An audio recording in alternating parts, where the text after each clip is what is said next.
Let's see here. All right. What's going on, everyone? It's time for the show. We're back another week.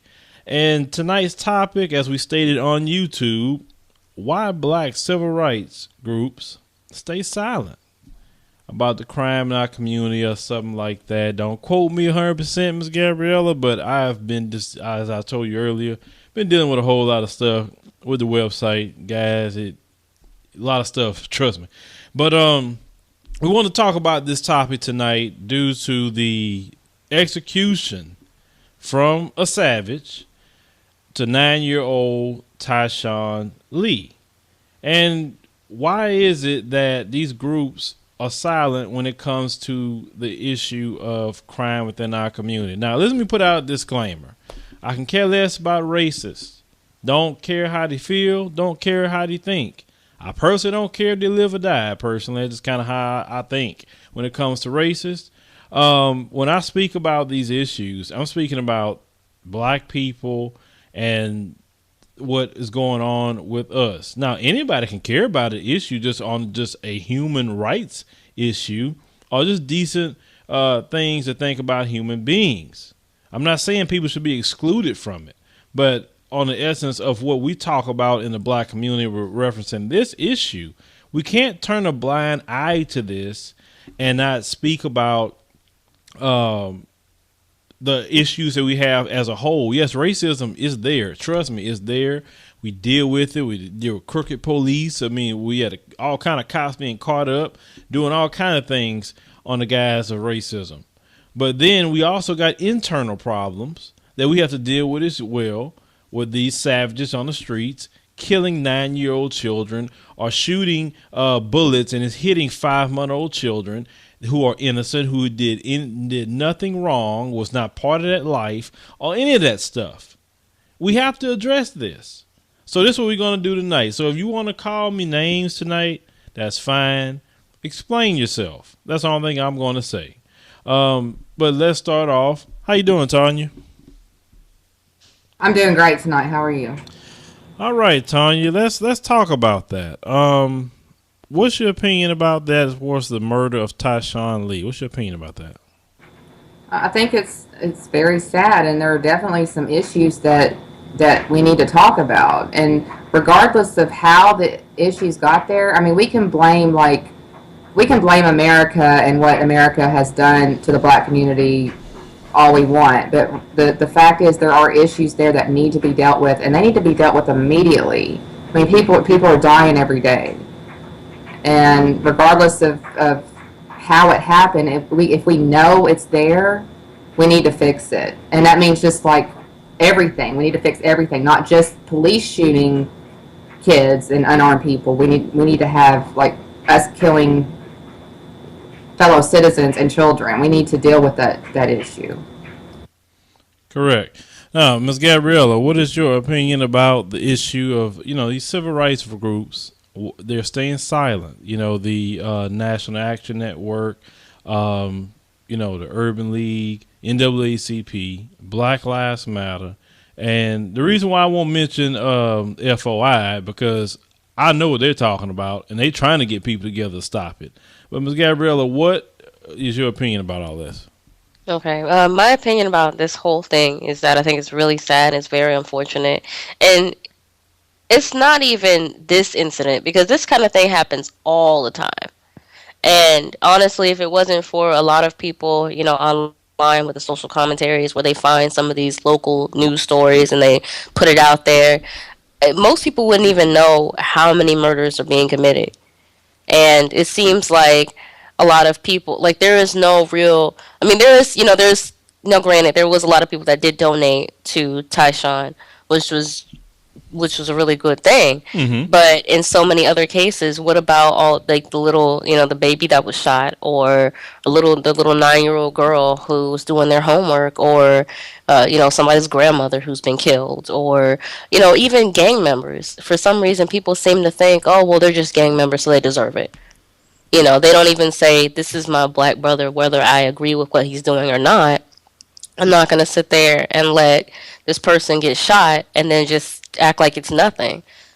because at the end of the day, they're still people, and we need to really, as a community, work on the mindset of the people. And because the thing is, if we don't change the mindset that we all have towards each other and just the way that we're doing things, it doesn't matter how much money we put towards things. It doesn't matter if we organize marches and protests. We really gotta, as a community, try to work on the mindset of the people and change how we feel about each other, because it really does seem like a black life doesn't matter unless a white person is taking it. Like, let's say, for example, if we find out that the person that killed the young boy was a white person, then everybody will go crazy. But if we found out it was another black man, then the person will go to jail, and that would be that. We wouldn't 2-3 weeks down the line. No one's going to talk about it. I mean, is anybody really still talking about Trayvon? Is anybody really still talking about all these other Mike Brown, all these other people that have been killed recently? After the story comes up, people just stop caring. Yeah, it's because of that microwave generation that we live in. People's attention span is only 5 minutes. And boy, if you got somebody's attention more than 2 weeks, you have made it. You know what I'm saying? But it's mostly just 5 minutes. That's all people. And that's sad. People can't pay attention to something. Well, let me take that back. They can pay attention to something like Xbox Live. They can sit on Call of Duty or Grand Theft Auto all day. Or they can text and be on Facebook all day. But outside of that, they really don't pay attention to things that long. And, so I tried to follow certain stories. And, for a while, I was like, well, I haven't really focused on a lot of these things that happen in Chicago, because I feel, well, maybe YouTubers who are from Chicago probably should address those issues maybe a little bit more than maybe I should, because they're from that area. Just like me being from Houston, I kind of know why certain things happen, certain areas or whatever here when it comes to crime. So that's why I kind of stay quiet. But, as I've been just slowly looking more and more into Chicago, I'm like, it's not just the dudes on the street about Chicago. I want to make sure we put that out there. Them politicians is just as criminal and dirty as the dudes on the streets. Trust me, they are. The past 3 governors went to jail doing something wrong. So there is a lot of corruption over there. And we just see the great manifestation on the streets when it comes to our community in the neighborhoods.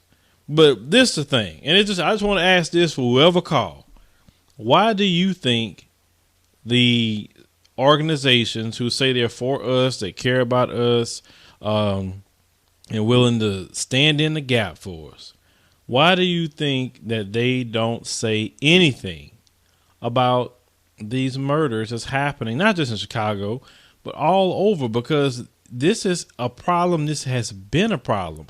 And see, I'm speaking about this because even after slavery, if you do your research on history, we weren't killing each other like this. And actually, after slavery, our family was still intact. All the stuff we dealt with in history, our family was still intact, and we were not murdering each other like that. Now, the Klan probably did it. The police that's in the Klan probably did it. Sure. But it wasn't us doing it to each other. We stuck together. We raised our kids. We looked out for each other's kids. We had more of that, it take a village to raise a child attitude in a lot of our neighborhoods. Nobody else's parent would let you do wrong. Shoot, they'll get you with the belt and tell your mama they did it. And then your mom and daddy would get you too, because somebody else had to do it. I mean, this is where we come from. So this is not normal behavior, what we're seeing right now within the black community. It's not normal. If it was normal, I wouldn't say nothing. Say, hey, shit, we always been that way. But that is a lie. This really has just happened, if you think about it, in the past, about 30 years or so, when they brought in all these drugs that black people didn't bring into this country. Black people don't own manufacturing of guns. We don't own any of that. But all that mess has just dropped right in the black community.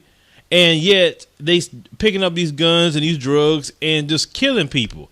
Now, we can definitely go on that argument about the drugs and the guns. But at the end of the day, it's still your choice on what you choose to do. You don't have to kill other people. We have built cities. We have built this nation.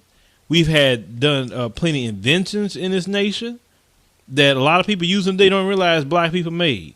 And yet, you mean to tell me that you can't figure some stuff out within your community at all? That's all you resort to is picking up a gun, dealing some drugs? Coming, man, we got to eat out here. How is it that people come across the border illegally and they get jobs?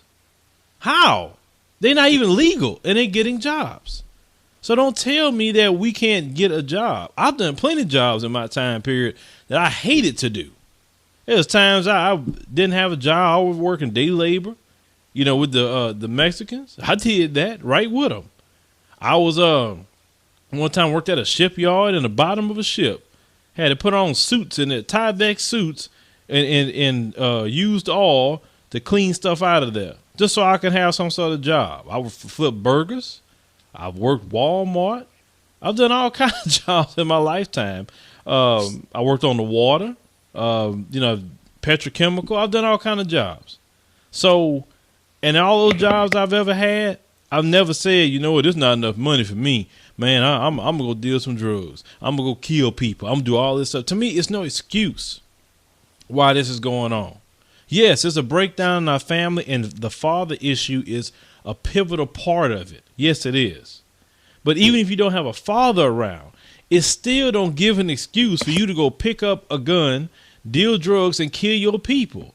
When has it been accepted within our community that savage behavior is the right thing to do? And then shame on you black people who sit here and coddle those savages and thugs. Shame on you. Well, they don't have no hope. They don't have this. Man, I don't want to hear any of that crap. A lot of people that doesn't excuse that. A lot of people don't have hope. That don't mean you go kill people. That's what I understand. And then we're going to talk about the racial element of all this. There's still a racial element to this. You say, why these black people kill each other so much? And the police, nobody say nothing to the police. Let me tell you something. If them black criminals go to that white side of Chicago and start killing them white folks, I guarantee you the federal government is going to go round them all up. They ain't going to let that happen. But when it comes to black people, kill them all up. That's fine. We just come sort out the bodies. That's the racial element to all this. So we know what's going on with that. And that's where the civil rights groups come in and say, wait a minute, we see the racial element to all this stuff. If anything, that's your way in. But no, they don't want to touch that, and we need to talk about this. So make sure you call 347-996-3350.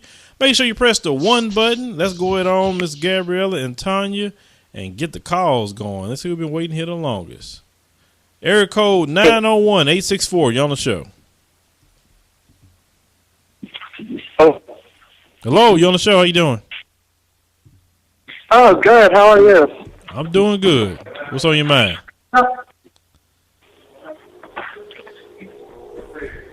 Sorry, what happened? What's on your mind about the topic? My mind is basically similar to yours, but I also have one theory, because remember about that one saying about that Bill O'Reilly had stated, what about black on black crime? Okay, what about it? Okay, it usually does strike a chord with blacks, mainly because we don't always stand up against our own. When it's something that deals with a racist white person, you always hear them say, like, oh, we want the same rights, we want justice. Okay, but when it's with our own, you really don't see much of anybody standing up. You don't even see any civil rights leaders saying anything. Okay. So it's basically, in a way, it's like you don't care if it's something that's really within your own, but when it's something that deals with a racist white person, you guys decide, oh, well, we have to go against this person because it's us against them. But if it's someone within our own doing something, we have to just stay quiet because it's none of our business. Okay. Well, let me talk about Bill O'Reilly for a minute. Anytime Bill O'Reilly and people like himself that say, what about black on black crime? They don't care about black people. They don't care if we live or die. They don't care if we eat. They don't care if we have a job. They don't care if we're happy. They don't care about anything. They only saying that as a deflection tactic because if the discussion is police brutality, right? And you say, yeah, they profiling us, they're doing this, but black on black crime, we ain't not even talking about that right now. I hate when that happens. That's not even part of the conversation. It's like how black on black crime, and I hate that term, it's just crime. How the crime within the black community come up when we talk about police brutality? You know, and it's easy to break them down on that argument when they try that stuff, but you know, but they don't care about us like that. So their usage of that argument has nothing to do with caring. When we talk about it, we care about what's happened to these children. Bill don't care what happens about Tyshawn, Lee, or anybody else that happens to.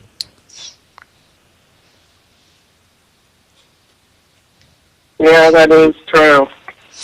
But it's just very different.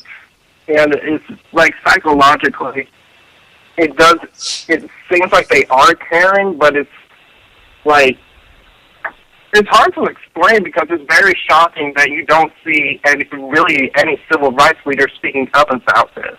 And I agree because with there's no money in it. There's no money in it. Because there's no money in it. Yeah, there's no money.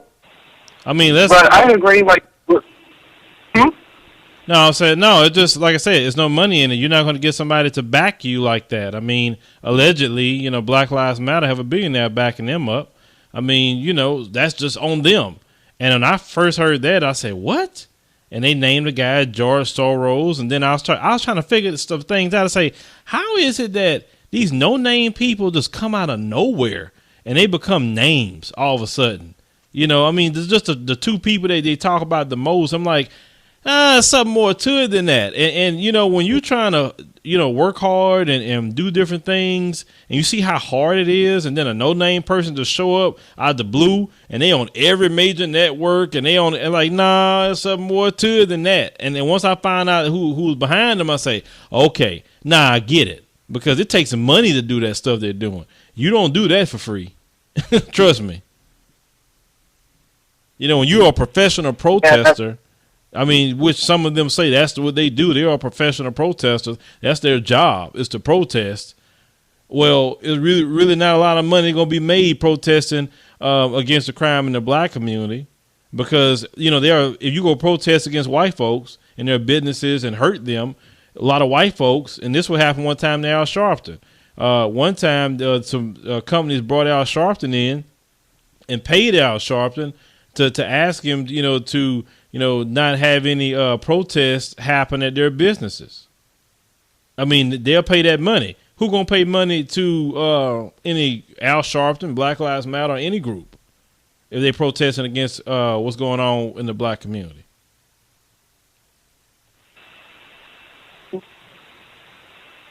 No one really. Well, there you go. So everybody trying to that is money. Go ahead. I said, like you said, it's money involved. If it's something that seems to benefit them more, they will pay more money. And back then, back at the civil rights, when Martin Luther King was alive, you didn't really need to pay those leaders, because most of the leaders, the known ones, were pastors or leaders of a church. They were more focused on those not only outside of their race, those who were being attacked by the police and everything, but they were also focused on those within their community. They do their best to help them. Nowadays, it's like, well, I did a service to you. You have to pay me. Okay, I understand that you did a service, but you do the service not only outside of our community. You have to do it within as well. And there are some leaders that actually understand this, even though they're not as known, but they actually try to do stuff within their community. So the ones that are well known, like Al Sharpton, for example, they're like, oh, well, we're going to speak out against these racist white people. We want to do this. But you don't, when it's within your own community, you don't say anything. You just like, I don't know them. So it's like those kind of things that not many people want to look into, because it's not quote-unquote popular, but it's something very well known, but no one wants to speak about it. You know, the thing is, more people in our community really hate the violence. Like we went to Justice or Else, they kept talking about that. The people I talked to, they kept saying we gotta stop this violence. We're killing each other. This is sickening. This is sad. Over and over and over and over and over. So everybody's recognizing it, but not many people saying something about it. Then when Minister Farrakhan mentions it and say he wanted 10,000 fearless, go into the neighborhoods, they want to try to twist it into he want to hurt white people, and he's still trying to get that together. And I know he'll get it because them brothers with the FOI, they are on something different. I tell you that much. Once I got around them and really started talking to them and stuff like that, I said, man, them brothers, a lot of them got their head on straight, But anyway, I appreciate you calling the show, man. Yeah, have a great day. All righty. Thank you. Ms. Gabriella, Tony, got anything to say before we move on to the next caller? Yeah, I agree with what he's saying that, I understand that people do have bills to pay. I understand that we all need, we have to eat, we have to take care of ourselves, but at the same time, you can't only want to do things just because you want money.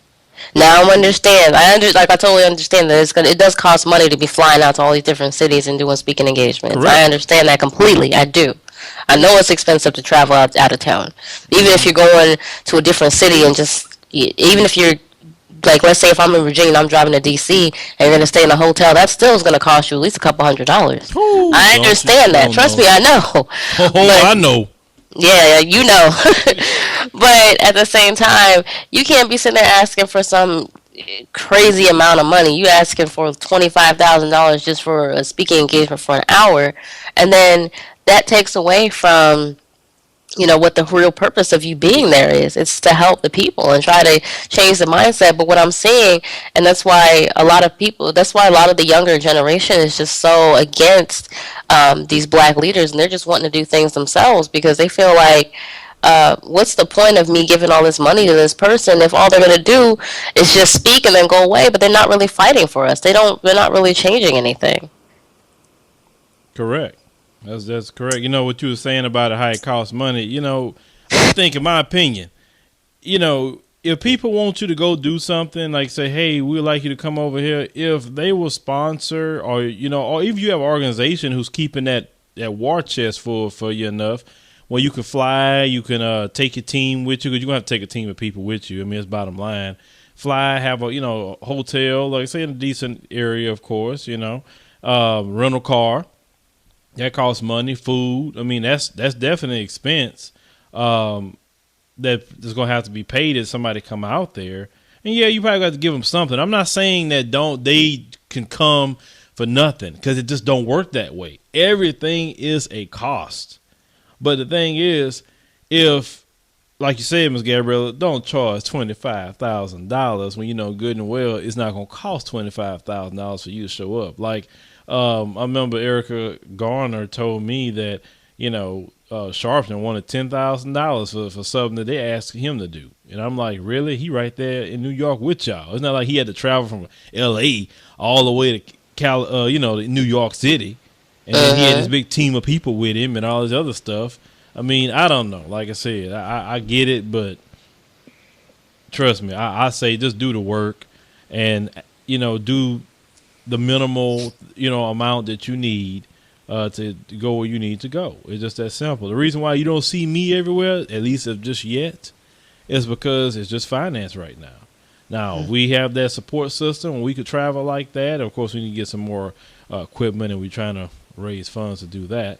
But once we get the equipment to do that a little bit more efficiently, we can do these sort of things. I'll get the emails. Hey, could you come to Florida? Could you come to this city? Could you come, show about what's going on here, this story that they won't cover. We've been reporting this. I want to get to all y'all. But like I say, it do take funds. So it take funds, but it don't take $30,000 just to show up. All right, I'm going to go ahead and go to the next caller here. Area code 760, you're on the show. Hey, Phil, how you doing? How you doing? What's on your mind? Okay, let's see, on this, I think what's going on is, couldn't it be possible that they are getting paid by the liberal media to only report on white on black crime? Well, I'm gonna say this much: they're not getting paid, but it brings a lot of money because it's money in division and it's money in war. And so, if you're creating a war between different people who are really in the same shoes, I mean, if you want to talk about it on the capitalism side, poor whites and blacks are in the same shoes. The only thing that divides you really is skin color. But at the end of the day, the elite look at every last one of you as the N word. That's how I look at it. And and there's some white people that would actually tell you that. That's how they looked at poor whites. So, yeah, the liberal media, but also the conservative media divide as well. And it's not the liberals, because on Fox they do a whole lot of that dividing too, all the time. So it's all of them. It's not just one group. Yeah, it's weird. It's like they hate all groups now. All they want to do now is divide everyone, and keep everyone hating each other. Mm-hmm. I agree with that, but it's money in that. Yeah. It's money in that. And when you have people like, for instance, the good sheriff, Sheriff Clark, saying there's no police brutality and calling people subhuman, and he's a black man himself. That's just weird. People like that are very divisive. It just as a black person's divisive. And when somebody is talking about a legitimate issue like police brutality, then yeah, that do cause a problem, and most people know who's behind Fox and all this other stuff. So it's all of them. Like I said, CNN, because Don Lemon, they can't stand Don Lemon in Baltimore. They can't stand him. Because I talked to a lot of people from Baltimore when I was out there in D.C. He worked for CNN, supposedly a liberal outfit. So they're all guilty. Oh, yeah. But let me ask you a question. Why do you think, that's about the topic itself, why do you think civil rights organizations don't speak up about the crime that's going on within our community, in your opinion?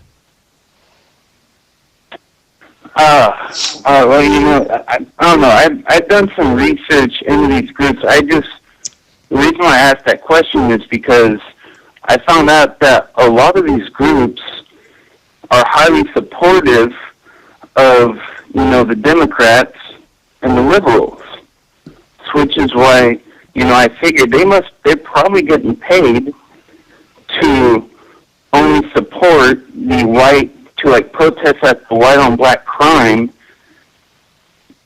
but they don't get paid, or they don't get anything when they protest on, it's on their own, when there's crime on their own community. Well, how long? Let's ask Tanya a question. Tanya. Yes, I'm here. Okay, Tanya. The question he posed. Why do you think that? What did he just ask? Okay, why does the liberal media and does Democrats and the liberal media have something to do with the division? Is that what he's asking? No. He was talking about. Hey, repeat the question to Tanya. I'm sorry. Could it be possible that these groups are being paid by the liberal media to only report white on black crime? Yeah, I agree. I really think that's a possibility, and I don't know why, but or is it something else? I don't know. Could be a number of things. But I think what it is they've realized that gets a lot of attention. Those types of stories get a lot of attention, which brings advertising, which is money. I mean, I think it's all about money. Yeah, I'm pretty sure there has to be good money coming in, and it's whenever they report to it when it's a crime on the black community, they probably wouldn't get what they would get if it's white on black. Well, let's say something about that. You can have a white on white crime, and they won't report that. Have you noticed that? Yeah, they don't report that either. It's plenty white on white crimes. Let me give you an example. just recently you had the Zachary Hammond police shooting. That's police brutality. Yeah. But it was a white cop and a white young man. Okay, and they don't want to report that sort of stuff, right? But if it was a white officer and a black dude, then it would be blowed up all over the place. And then that's when you have angry white folks saying, well, why is it that when black people get shot by the police, it's all over the evening news? When a white person gets shot, we hear nothing about it. And that's when I turn back and say, ask the media that question. I don't know. But I've just looked at it as, well, it's better to be made money off of racial division, because really they keep more of that division going anyway. When it comes to that. But like I said, let's kind of go back to what we talking about, the civil rights groups, and stay on topic. Because yes, that's a whole show in itself about the division of the media. But if you have anything to say about the topic, we'll move on to the next caller, man. All right. Well, that's all I wanted to get my opinion across. All right, so man. Just keep that thinking about. All right. All right, man. All right, bye. All right. Bye-bye. All right, Miss Gabrielle and Tanya. Let's go to who's been sitting here longer. Let me go down here. Oh, okay. Well, let me see. Okay, now they've been sitting here a little longer. Air code 404-966. You on the show? Hello? Yes, you on the show. How you doing? Hey, what's going on, man? What's going on? What's on your mind? On mine? Well, I'm kind of like hearing everything what you're saying about the topic and everything, because it's kind of sad what happened to that young man in Chicago. Mm-hmm. And I kind of feel that, like what the previous callers were saying, I'm just saying the same thing like everybody else. It seems like the organization, Black Lives Matter, I think to me, it doesn't seem like the organization doesn't really mean Black Lives Matter. In order, if it's a non-black person killing a black person. So what do you think? Well, let me ask you a question. What do you think Black Lives Matter should do? Give me 3 things they should do to change your perception of them. This is my perception? Yeah, okay. to change your perception. Give me 3 things that they can do to change your perception of them. Okay. Well, I think what they should do is to go to Chicago and just do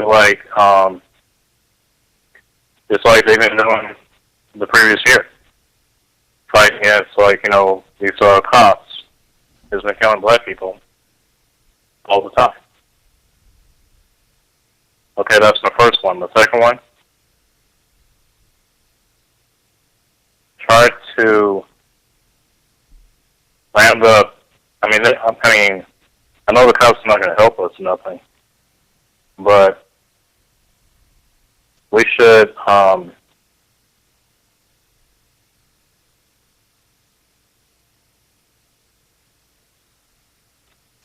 They should what? Because even mentioned about the 300. Mm-hmm. Mentioned about the Detroit 300. Yes, and well, speaking of them, I did some research on them the other day. Do you know one of the savages killed one of them? I didn't know that. I didn't know That's that either. crazy. Till I researched it. I think the other day. Wow. Mm-hmm. Yep. I was like, wow, look at this. It happened last year. Didn't even know. Mm-hmm. So it happened last year. So it's like it's telling me, okay, you could challenge them, but it better be in a state where you can carry. Good night, baby. Because, Chicago is one of those failed cities that say gun control. The citizens can't have guns. Just like New York City is another city. And every city that has strict gun laws, it's a war zone. Every time. It just doesn't work. Yeah. Not in America. It don't work. Mm-hmm. Yeah. The homicides in Chicago Yeah, that's definitely through the roof. I seen graph between the homicides in Houston and the homicides in Chicago.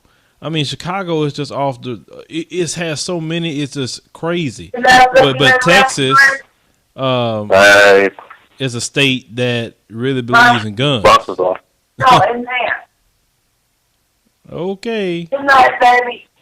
All right. Your box is broken? All right, Miss Gabriella. Well, you want me to let you go, man? Yeah. All right. We gonna let him go, cause I ain't getting no third party conversation going on with Gabriella. Not tonight. Area code 804. You on the show? 804-629. Yes. Hey, Yeah. Phil. Hey, what's going on, man? Hey, I just want to let you know, I love your show. I listen to it all the time, and I decided I want to call and talk about this topic on the, like you said, why the black leaders doesn't like to report on this crime. Mm-hmm. Right. What I can tell you is, I think because really it's a normal occurrence. That's why you don't hear much about it on the news, because I'm not ashamed to say it. My father wasn't in my life, and I was raised by my mom, my grandmother, and my aunt. Mm-hmm. And it did kind of put an emotional strain on me, and I just dealt with it. Really, I'm not some thug on the street, because I'm in school, I'm a straight A student, making good grades, making a difference. I'm going to be in the police department, trying to change the culture what's going on now. But this topic kind of caught my eye, and really, I did grow up in a rough neighborhood, because I'm from Richmond, Virginia, and we're pretty much high up in the crime area. You know what I mean? Mm-hmm. Right. But really, my thing is, any little thing that happens, they like to blame it on President Obama or Al Sharpton. How do you feel about that? Really? Well, let's talk about, that's two separate entities, but we'll talk about that. President Obama, if he wanted to, he could stop all this too. He has the power to. Right. It wouldn't be nothing for him to say, okay, I'm sending about 2,000 FBI agents to Chicago. I'm sending SWAT. I'm sending everybody. And I'm going to round up every last one of them off the street and put them in jail. And everybody will clap and support it. Right. So that's right. Al Sharpton don't have that power. He don't. Al Sharpton, all he can do is march. Right. All he can do is talk. That's it. But President Obama is a totally different entity there. So the question is, him from being from Chicago, knowing how the violence is in Chicago, why doesn't he do anything? But like when I said in my video, if this kid got killed, right? Fine. I haven't seen no speech from President Obama. I mean, but if it's a white child get killed or white people get shot up, he want to come out talking about gun laws and everything else. I've not heard not one time when it comes to black people. Now, he spoke about Mike Brown. Yes, he did. He spoke about Trayvon Martin. Yes, he did. But he didn't say anything about gun control or any of the speeches that he make in reference to black people. Nobody say anything about gun control when black people died. And it made me, I just started paying attention to that. And I say, even the gun control argument is racial. I say, because it's only a gun problem if a white person dies. But it's not a gun problem if a black person dies. Right. Because I was going to tell you about the gun control, because I live in Laurel, Virginia. Because I live in a grocery store. A lot of people come through my store have open carry, because Virginia obviously is an open carry state. Okay. You don't have to have a license or nothing like that. So we're pretty much high up in that area, because every one of the citizens in my area are armed. So that's why nobody messes with them. And I don't know about Chicago. My thing is, why Chicago ain't ranked the most dangerous city in America? Detroit's up there, Miami's up there, Atlanta's up there, but I never see Chicago. I'm like, what is going on? Man, like I said, man, look, if you want to see about Chicago, just go to that, was it WGNTV.com, go to ABC7 Chicago, and just for a month, just log in every day and just look at what go on. And you be like, it's depressing. It is depressing. Now, of course, not every person getting killed is black over there. Let's make sure we put that out there. There are black gangs, there are Hispanic gangs, Asian gangs, and white gangs. Everybody got gangs over there. It's not just black folks. But, we talking about black folks right now. We are just killing each other like it's a hobby. We want nothing else, but I ain't got nothing to do. I'm going to kill somebody. And that's kind of how they act. Yeah, like I said, I see it every day. I mean, really, like I said, I'm no thug on the street. I got a strong head on my shoulders, and I'm just seeing what's going on. I'm like, wow. I mean, it just amazes me how we kill each other, because I'm very much of a strong history person. Like you, I research and I do all those, like, black and black crowd, whatever they call it. It's just crazy, what we had to go through, and we killing each other. I'm like, what happened during the civil rights movement when we marched together, or slavery when we had to overcome that? And now we're taking each other out one by one. I'm like, wow, it's just crazy. Yeah, like my thing is, when has it ever been? How do we go from I'm black and I'm proud to, like you said, to this? How do we do that? And it's just no logical explanation, because our history doesn't back that up. It doesn't back it up at all. Well, actually, there is a logical explanation as to why that did happen. I was listening to Dr. Boyce Watkins today, and he was talking about the music and how influential that is. And you know how the whole music thing is so big in Chicago, and all they talk about, like the main musicians that are being pushed, the ones that are getting the most, they're getting tours and getting money and all that.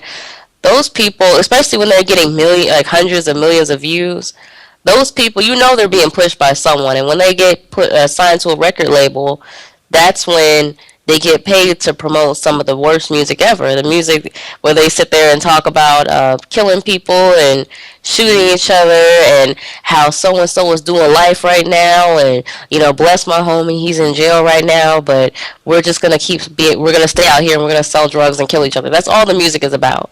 And that really has a big influence on our youth.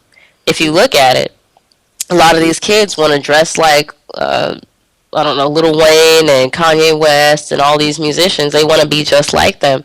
And so that may be the explanation.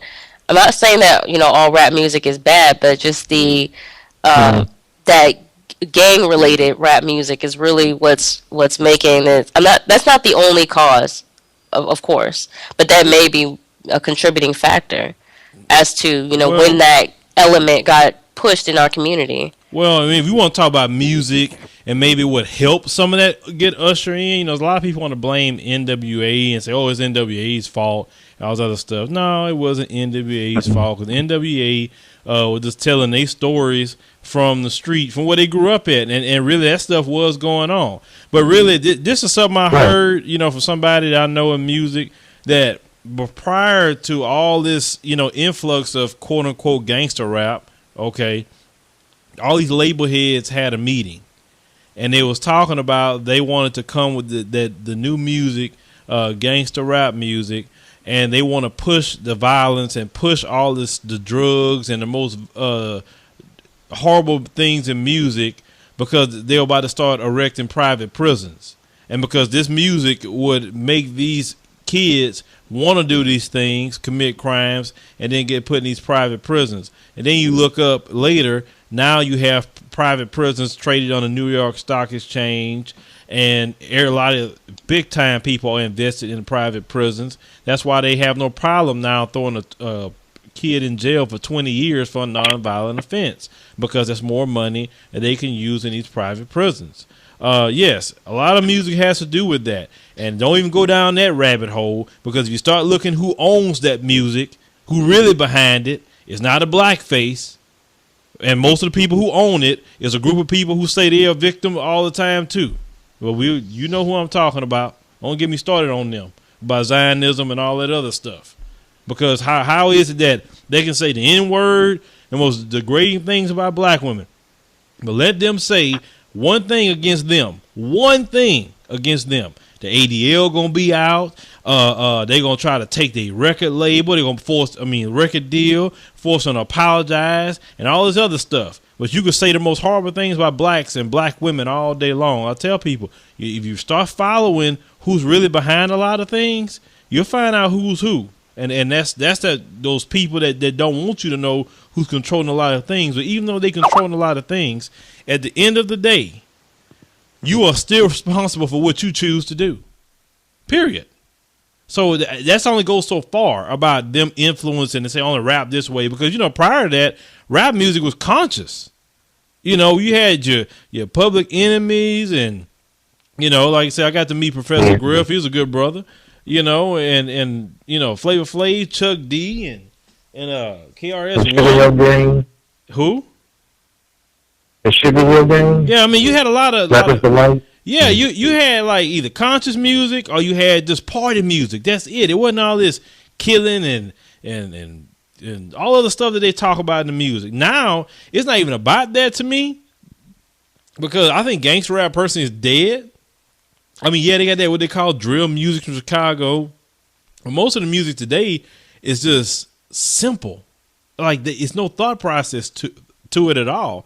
And who joked about it was Hobson. He made a video recently called No Words or whatever it is, and he was just saying a bunch of nothing, and that's his biggest video. And yet he actually a good rapper, independent. So it's all kind of things. But what I said earlier that I don't get it is because, yes, there's a lot of things that break down the family, the crack epidemic, the crack babies, feminism, family law courts, the prison industrial complex. Yes, we can go through all that stuff, but at the end of the day, it's still our choice what we choose to do. It's our choice to pick up a gun. It's our choice to deal drugs. It was that savage choice to look at that young man and lure him to an alley and shoot him in the head. It's a choice. We can't blame everything on everything else. If that's the case, well, shoot, when I make a mistake, oh, well, you know, it's because my mom and dad, they got divorced, so that's why I did it. Come on now. We got to take personal responsibility for our actions. No, because my father walked out on me, that didn't persuade me to go out and kill somebody, really, because I got a lot of success going on, you know. Exactly. And that's something that I need to protect in the future. And then when it comes to your father, you know, like, go find out his side of the story too, because, you know, like what happened in my situation. My mother said all this horrible stuff about my dad to the point I hated my dad until I found out the truth. Mm-hmm. You know, so when somebody say, oh, my dad left me or whatever.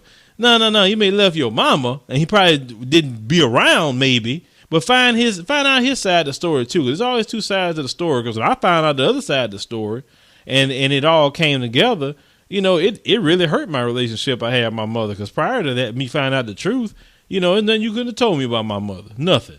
But you know, once you establish yourself to me and lie to me for years and make me believe lies, and I find out the truth, it don't sit well with me. But you know, brother, like I said, we just trying to. I know we're going other places tonight, ladies and gentlemen, but let's focus on that. The civil rights groups, why do they stay silent? Me? Yeah, why do they stay silent?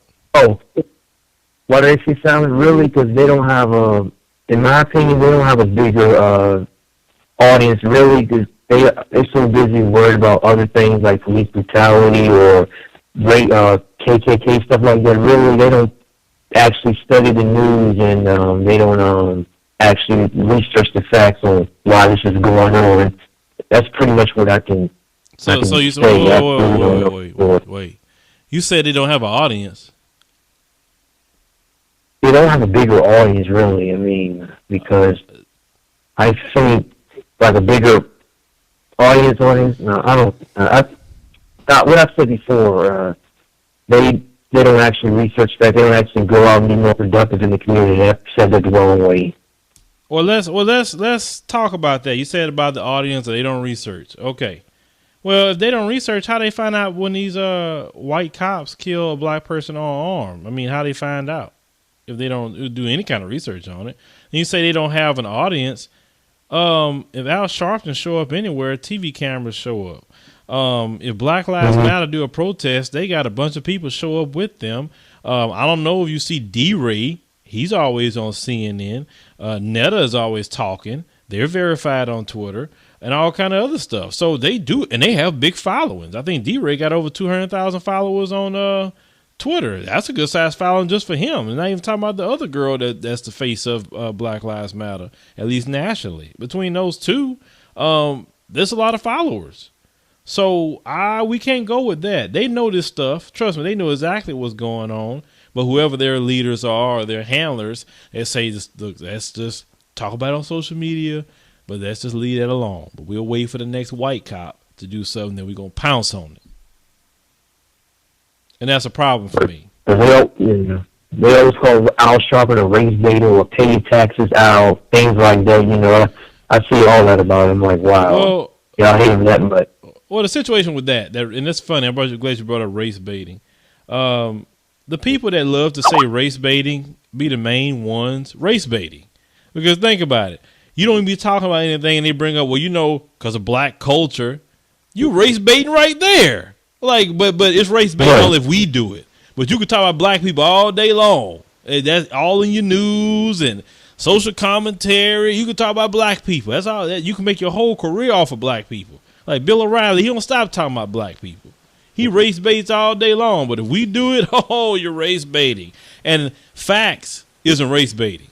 That's how I look at it. If you're doing something, you're more proportioned to do certain things, and it's facts to back that up, then how can we really argue a whole lot of it? You get what I'm saying? Because there's negative statistics on every group of people. There's no angel walking around here. None. So, but anyway, brother, I'm going to go to the next caller. Thank you for calling, though. All right, thank you. All right. All righty. What's going on with Gabriella? Oh, I was waiting for him to finish. I didn't want to interrupt or anything. Okay. As far as the whole, that's my other issue. I don't want to get too far off topic though. But just like you said, there are some people that really do rate their entire careers on the whole race baiting thing. For example, Bill O'Reilly, his name keeps coming up in this conversation. That's all he ever talks about. But then going back into what our original topic of discussion is, it may just be that there's no money in it, but then maybe it's our job as a people to try to figure out a way of getting the job done ourselves. Because we know in this day and time, it's not going to, a lot of these civil rights leaders, they're too old anyway.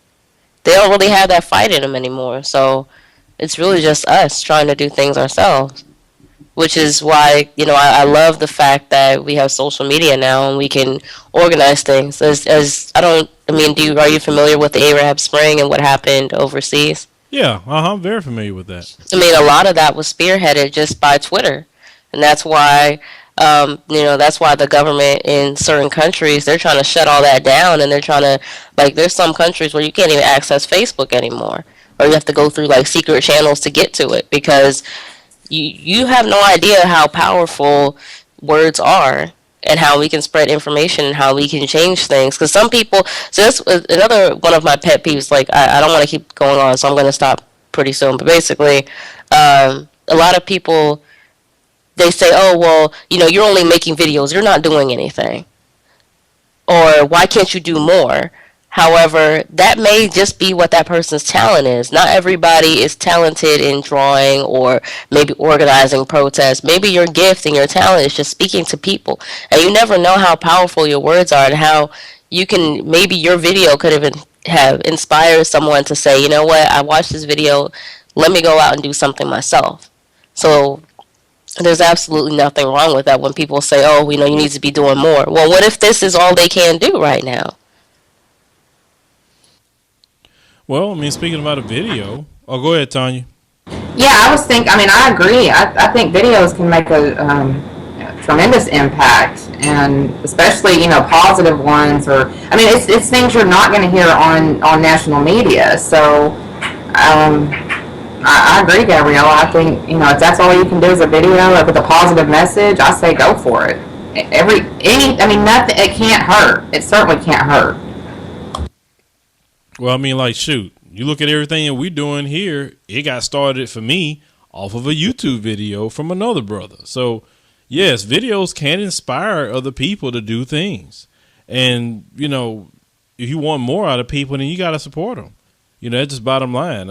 If there's plenty of us, in the black community, want to do businesses or, want to have a lot of great ideas or whatever, but it's going to definitely take support. That's why we were talking about that last week on the show. Then, the bad part about it, when you have avenues to raise capital, black folks mess that up too. And you know how black folks are untrusting to each other. And so if one black person mess it up and screw black people over, then it's like every black person that did it. It's like we judge that way from outside the community and within the community. So, it's just an ongoing struggle. Anyway, let me go ahead and go to the next one. Caller, you on the line.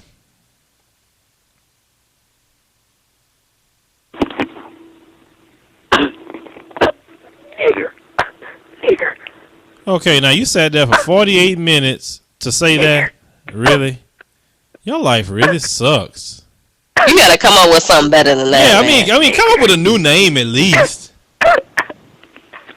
Oh man, are you coughing? Are you okay?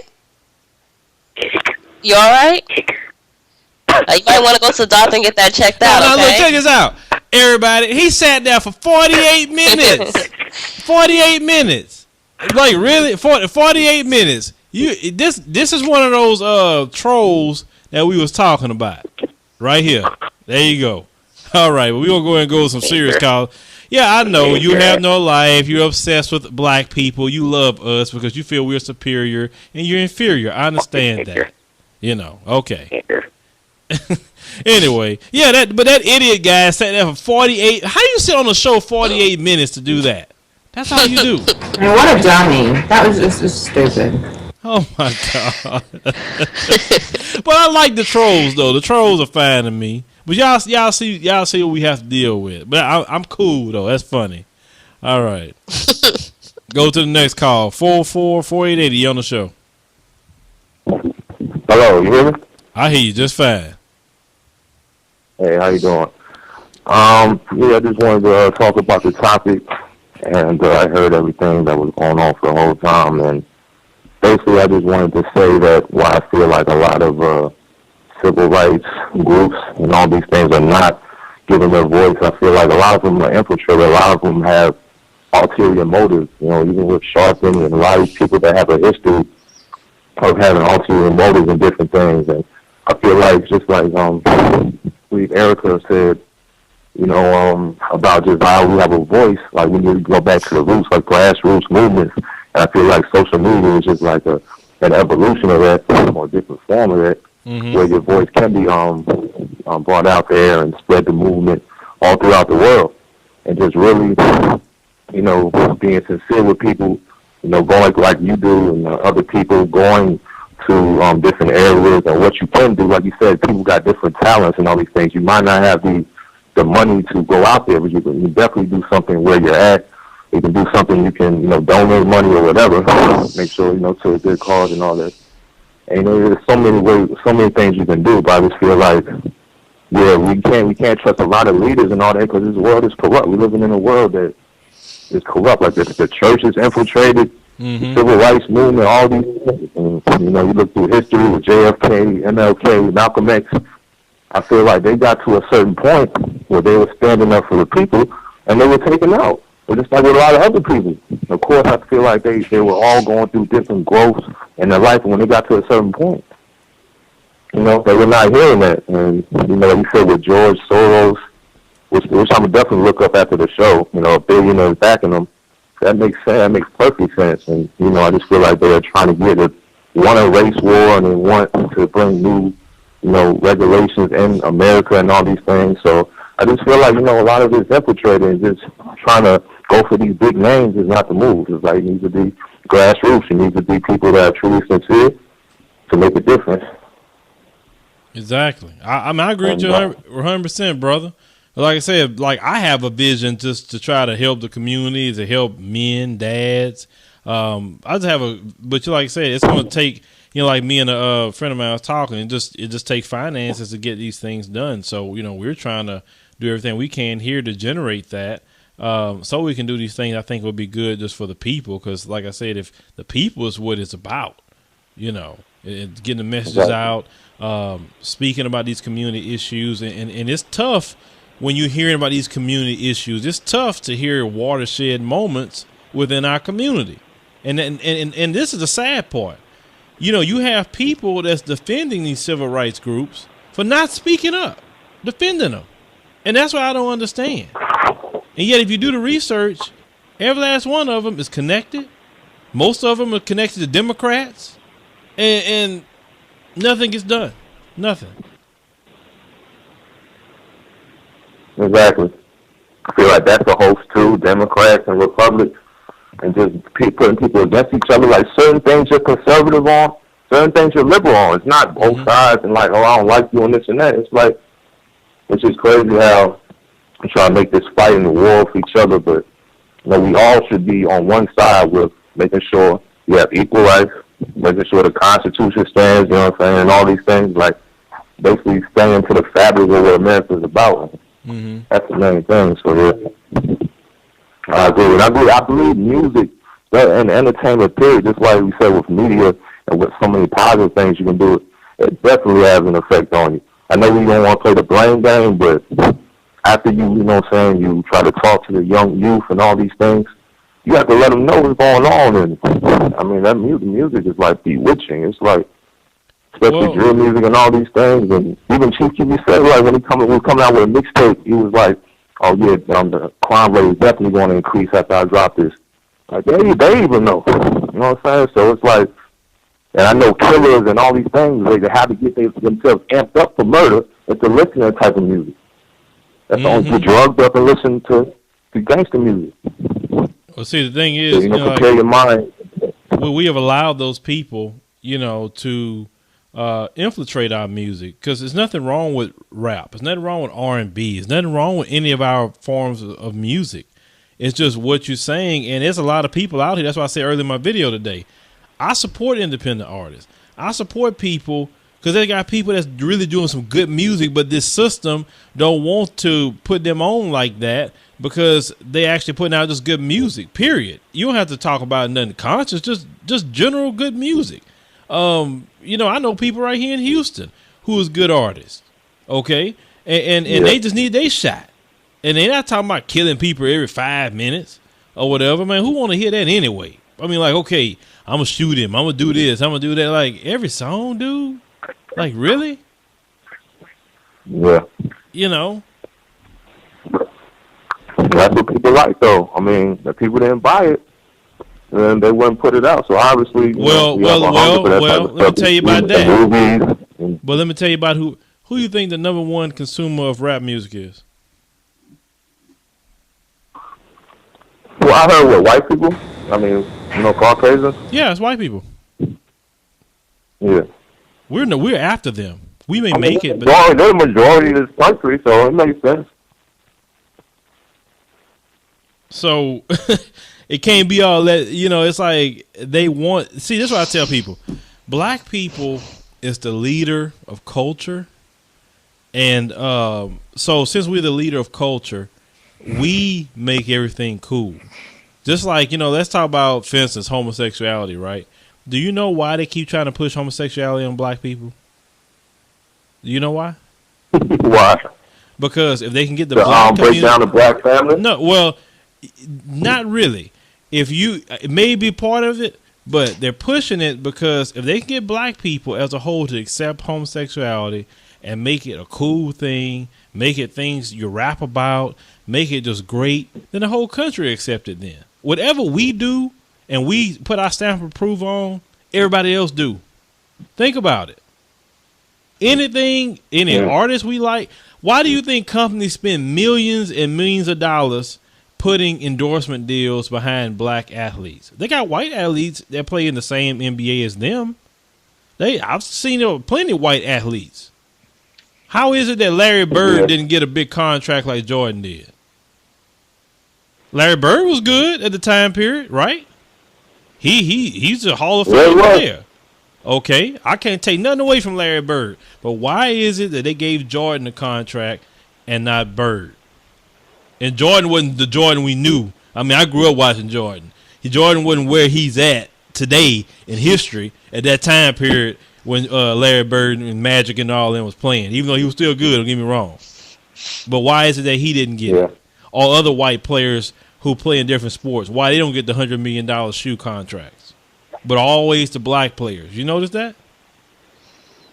Yeah, definitely. When since you Look brought at that up, Mike- yeah, just look think at- about different things. Look at Michael Jordan. Last year, Nike cut him a $100 million check for shoes. For shoes, that man didn't make $100 million in the season, and Nike cut him that check. And because that man's name is on it, and because everybody, you know, like they used to have that "Be Like Mike" commercials and all this other stuff, everybody want to wear Jordan. I remember when Jordan was just a black thing. I remember that. Nobody else wore Jordan but us. I remember when it was starter jackets. We was wearing that. Then everybody started wearing it. I remember when black folks started sagging their pants. Now everybody sagged their pants. I remember black folks started wearing certain hats, you know, certain ways. They wore it sideways. They wore it backwards, all these different ways. And you notice everybody else started doing it. I mean, if you really start paying attention to every style that we've done, or look at the twerking thing with the women. Now, twerking been going on since the 90s. I mean, that's been around. But what I'm saying is, even with the women thing, they say it's so ghetto and bad. But when Miley Cyrus or anybody like Miley do it, all of a sudden it's good now. Or if, you know, the braids or the dreads, all of a, you know, we do that, now everybody want to do it. So it goes back to what I'm saying. They want to. If you want to get something to the masses of America, you got to go through black people to do it. It's just that simple. Yeah, I really definitely on that. And you can even go back to them stealing, you know, going to Egypt and stealing the education and a lot of stuff, the arts and all those things from that. Just understanding how much of an influence, you know what I'm saying, Africa was and all that. To now, but yeah, definitely it makes sense. And it makes sense why these billionaires or billionaires back these, you know, rappers or entertainers and make them put on whatever or promote something because they know the type of influence it'll have. You know, and so they're trying to get off the streets. All you see the dollar signs, you can go for it. So let's go back to black civil rights groups. So if George Soros say, "Look, I'm a billionaire. I'm gonna support all y'all. You ain't gotta work. You good. I got you. I will support your protest." Maybe, just maybe, they want to destabilize some things. Maybe they want some confusion going on. Okay, but who you gonna use to do it? Because, you know, we're going to use the racism thing. We know black people are going to get turned up by racism, period. But why is it that George Soros can't fund Black Lives Matter going into the black communities? Why not fund that? I do. Why is it? Well, Chicago could have been cleaned up. Bro, we have enough money even within our own community to clean it up. Okay? You know, if you look at between Diddy and Jay-Z alone, that's over $1 billion between those two. They can help clean it up. Jada spoke out against the boy that just got killed in Chicago. Jada Pinkett spoke out, so I know her well. That's just, you know, a couple right there. Like, so many people that can speak out, see what's going on. Oh yeah, they've been speaking out, and like I remember, they gave $150,000 to the FOI for Justice or Else too. Oh, okay. Yeah, they did that. So they look like they kind of, you know, being a little bit more vocal now about a few things. You know, what's going on within the community and stuff like that. And we need that. We need our people who have the voice and who's celebrities and who's well off to start speaking up, because maybe their fans will get on board, you know, to put a stop to this stuff. You know, we had the same problems with, what is it, in the 80s too? Isn't it maybe not as bad now? And then all the rappers came together and made that song Self-Destruction. Remember that song? Yeah, definitely. Okay. Well, why can't we have a Self-Destruction for 2015? Like all the rappers get together, all the ones that's popular now. I mean, because they did that because they cared about the community. But these rappers don't care about the community. All they care about is money and females. That's it. I agree. They'll make a song together, but it wouldn't be like basically talking about, you know, building up back our community and all that. So like, they make a song, a DJ Khaled song or whatever together, but it's about like your content on the song. Like you said, Self-Destruction was powerful when it came out, and that's something that's definitely needed. Yeah, I love it. That's somebody that doesn't want to be a hypocrite as well. I think a lot of them don't want to be a hypocrite. Be like, I don't live that type of life. You know what I'm saying? I mean, you want me to make that song, but that's not what I'm about. A lot of them not. Mm-hmm. But anyway, bro, I appreciate you calling the show, brother. All right. All right. All right. Miss Gabriella, you double dutching. What's going on? Yeah, I don't agree. I don't think that it's wishful thinking. I really would think that that would be a good idea for rappers to be able to do something like that. However, I don't really know um, if that would ever happen. I think right now everybody's mindset is just on greed. So as far as trying to get them to come together, and even, I mean, there are some that are donating money, but money is not even going to fix the problem. That's only part of it. I mean, you can dump money into, bad, like into like certain neighborhoods, and a year or two later, it's going to be the same way it was before. Look at how many times have we spoken about how, okay, we'll just go into, like, let's go into Chicago, and we'll go into one of the worst neighborhoods and try to clean it up. Okay, so we're going to raise all this money, we're going to make a park, and we'll paint murals outside to make the neighborhood look beautiful, and we'll plant flowers, and we'll build basketball hoops, and we'll do all these great things to make the neighborhood look just like it was brand new, make people proud to be there. And then a year or two later, they're gonna tear it up, spray paint, graffiti all over it, tear the basketball hoop down, rip the swing set apart. It's really more. I mean, I don't think that money is the only thing that we can do.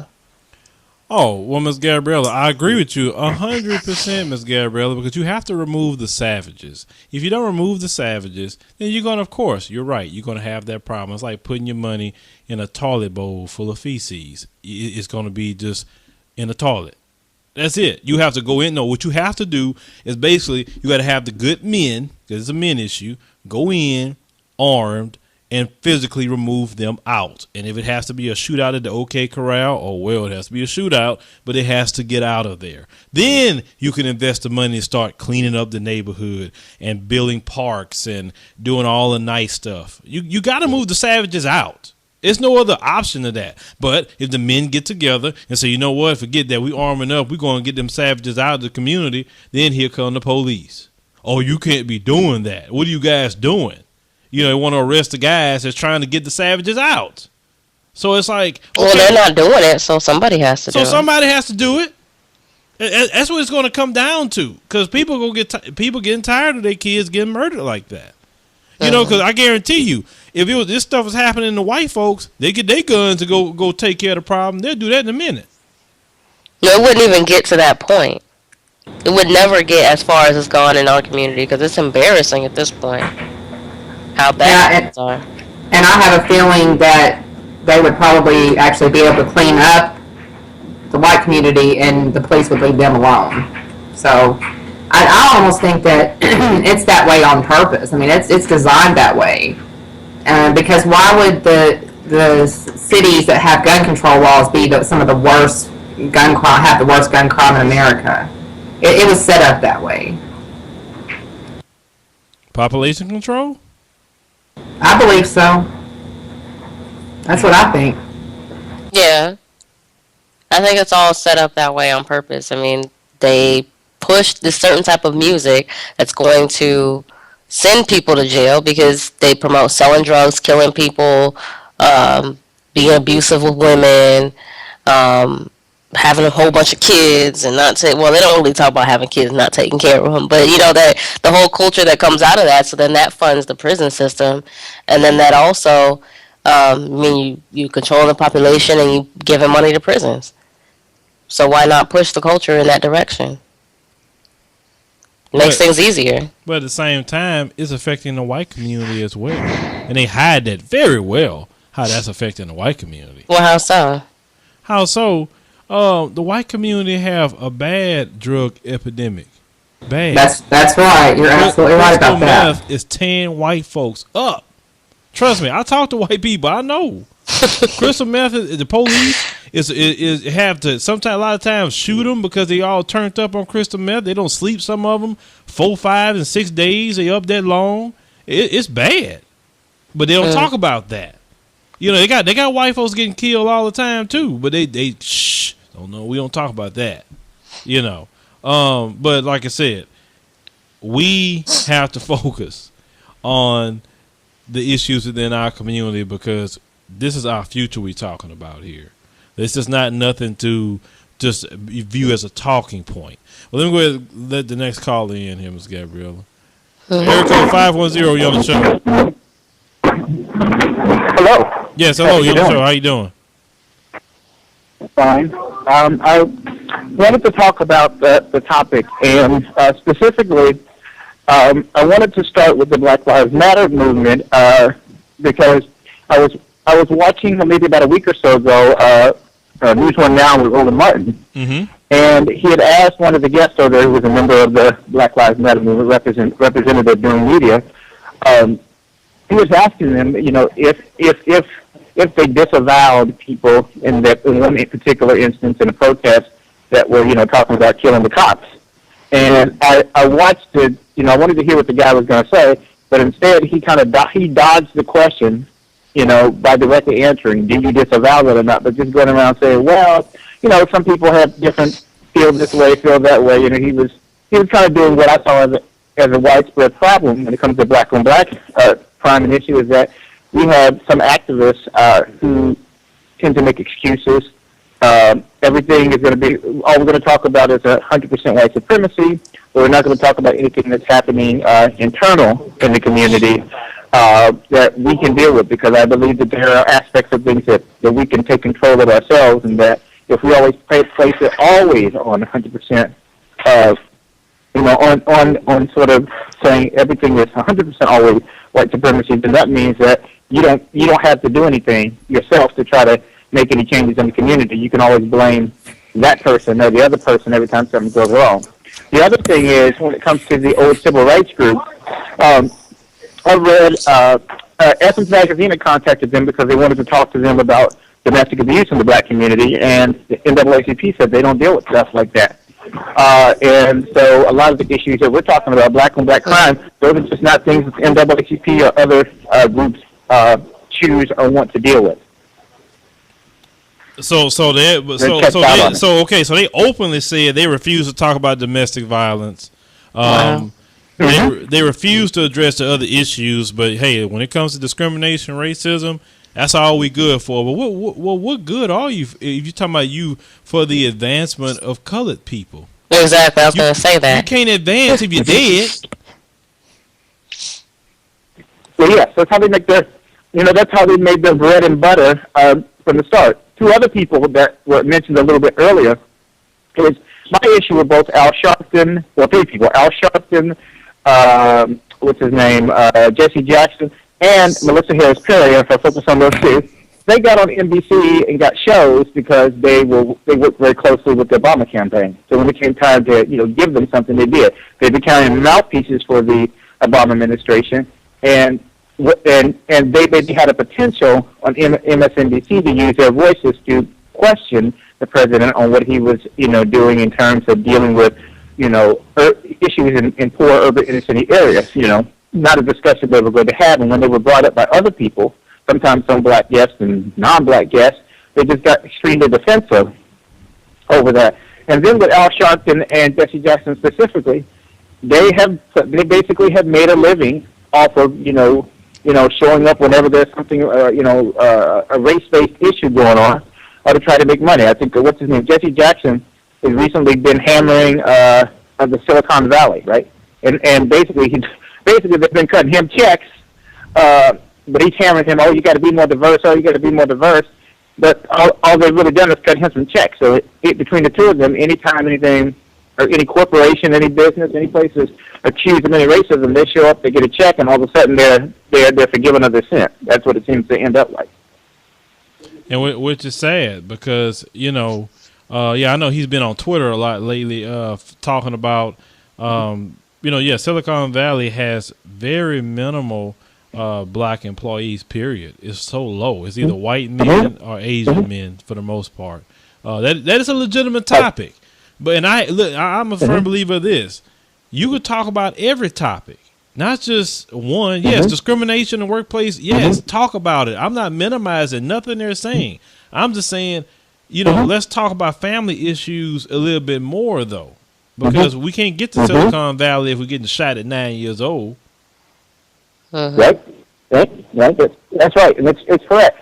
And I found there are younger African Americans who are actually, who are not like all in the media, but they are doing things. There's a guy named Christian Walker who started his own company called Walker and Company. He also has a nonprofit called like Code 2040. It's here in the Bay Area, California, where I live, and he's going directly into urban inner city areas with his nonprofit, and they are teaching young Black and Latino kids to code. For kids in poor neighborhoods. They're trying to teach them the skills that they're going to need, as they move forward in their lives, they want to go off to college and they want to get a certificate and do something. He's doing something like that. That sounds, very good to me because it's a direct action rather than just simply saying, well, these people are poor and they need something, and it just comes out, what's the government going to give you? And they're just not going to give you anything at the end of the day. So I'm kind of, in my way, I like hearing some of those people who are doing those little things, but I don't really care about the NAACP, the Urban League, or any of those things anymore because I feel like they've outlived their usefulness. I mean, what little use they have is just it's not compelling enough for. If we see what happens in the South Side of Chicago or in Oakland, California, or all these different places, and the answer constantly is. As I see it, the answer constantly is always, if the government just throws some more money at you, or somehow put in your politicians, they're going to make something happen, and it just isn't. That's just not the way it's going to work. So it really is an issue that is reliant largely today on a lot of African Americans in the community to work internally, to address our issues. And if we're going to be supporting politicians on the local level, which is largely where you can have the most benefits to get the federal government. You ain't really get much done there. We should be really educated, about what kind of candidates we're choosing. To be our mayors, to be our city council members, our school board members, and all these individuals. We could have them. What kind of policies? Because we notice all of the most egregious crime policies, happen in urban, or not just state policies, but local policies. Or urban inner city areas, which are Democrat dominated. Those policies there over the areas where you see more African Americans disproportionately arrested for low-level drug offenses. This is where you're seeing a higher rate of black on black crime in certain neighborhoods, and these very liberal white people that live on the other side of town, or live in their areas, other areas, they say, they agree with all the issues, but you don't really see much change happening in the community. And when you do see it happen, it usually means we're being phased out, and another group is being phased in. So it just seems to me that those groups of the past, all they hold is maybe money from politicians, to convince black people to, continue to act in one way. I mean, I think it's just sad that, at this present moment, the majority of African Americans are likely to go vote for Hillary Clinton, and she's not going to do nothing any more than her husband did. We had double-digit unemployment rate. We had crime problems when he was president. So, I mean, it really wasn't like he was all that good just because he seemed to like black people. He didn't really do anything extra special to elevate African Americans, and neither will she. Oh, so much for Hillary Clinton. Hey, I don't want that woman in there. That woman is crazy. She say she a feminist for one. She say her inspiration is Margaret Sanger, which is a rabid racist and eugenicist. So, Hillary crazy. And then she got that man killed in Benghazi and want to say, that's my friend. I'm like, well, yeah, you got a friend like you who need an enemy. But anyway, well, thank you for calling, brother. Thank you. All righty. Move on to this brother here. All right, area code 865, Black Socrates. You're on the line. Yeah, Black Socrates. All right, brother, man. As usual, man, you forgot so many of these topics, man. But I wanted to bring up a few tidbits of information. I don't know who out there know anything about this, but the reason why the military can't be brought in is because of the posse comitatus. Now, you can bring in, they could have brought in the National Guard, they could probably bring in some feds. And if they were to classify the gangs, as you said, as terrorists, now that changes it, they can bring the military in at that point. But proxy comitatus, that's the reason why they won't use the military. Although, if you look it up, there was a plan that was developed back in the 70s, man, when black people was first standing up for ourselves. It was called Operation Garden Plot. And if you look that up, you'll see that they had fellas. And they'll use those plans today if the need arises. I wanted to definitely talk about George Soros, man, because this cat is so much more evil than y'all realize. I've been wanting to speak about him on your show for a while, man. I don't want to say that I don't agree with the mission statement of Black Lives Matter, but I cannot agree with the organization that is led by him.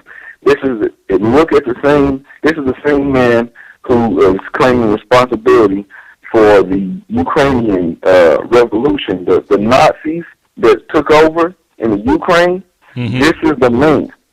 And this is the same man who would turn in his own fellow Jews during World War II. This is the same man. Now, earlier, Ms. Gabriella mentioned the Arab Spring.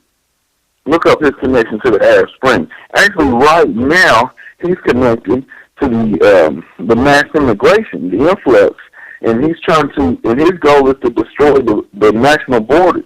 His man is anti-nation state. He's very anti-nation state. He's always got some agenda, hidden agenda, man. He doesn't stand for us, man. But anyway, I don't want to get off on that tangent. I want to stay focused on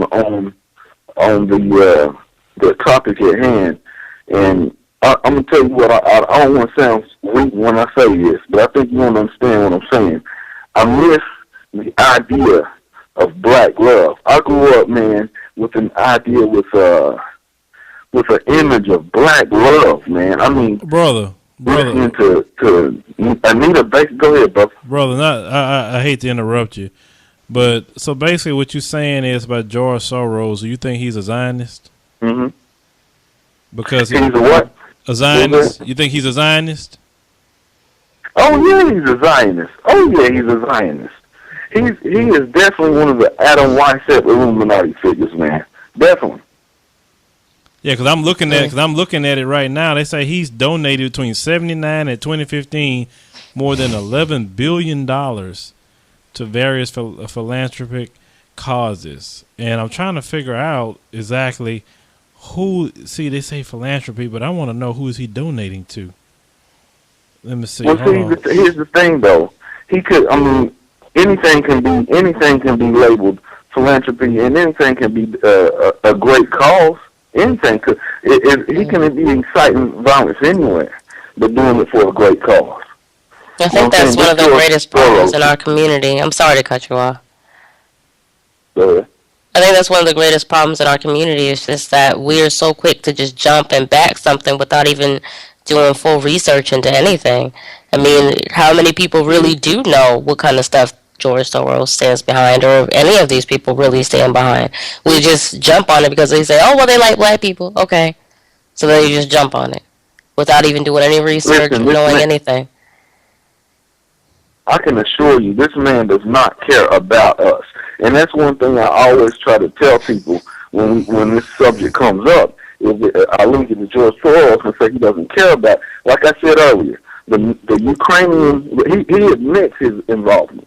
He's not hiding it anymore. The Czechoslovakian issue, he's wanted in Hungary. I mean, this man, this is a dirty man. Just look his character up. I don't like him at all because, like you said, we need to be more selective. We need to, just because somebody says they stand for us does not mean they stand for us. We need to be more. It's not about, we get so caught up in identity politics, us as black people, because somebody looks like us or somebody says they stand for us. Listen, during the Obama administration, back in unemployment doubled. It doubled. And so he's not been good for us. Regardless of what he looks like, I don't call him black myself. But man, like I said, I don't want to. That's not your topic. You know what I'm saying? I'm not trying to disrespect. It does fall around the topic. It's talking about civil rights groups and why they don't say nothing. You know, now now they don't have it that he get.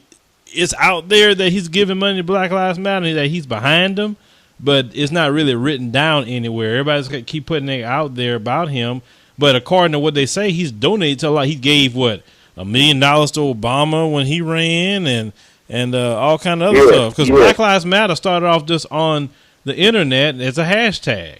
And then all of a sudden, now you see them everywhere. Like, I knew something was up, like I said earlier. I knew something was up when you had D-Ray pop up and Netta pop up, and they're everywhere.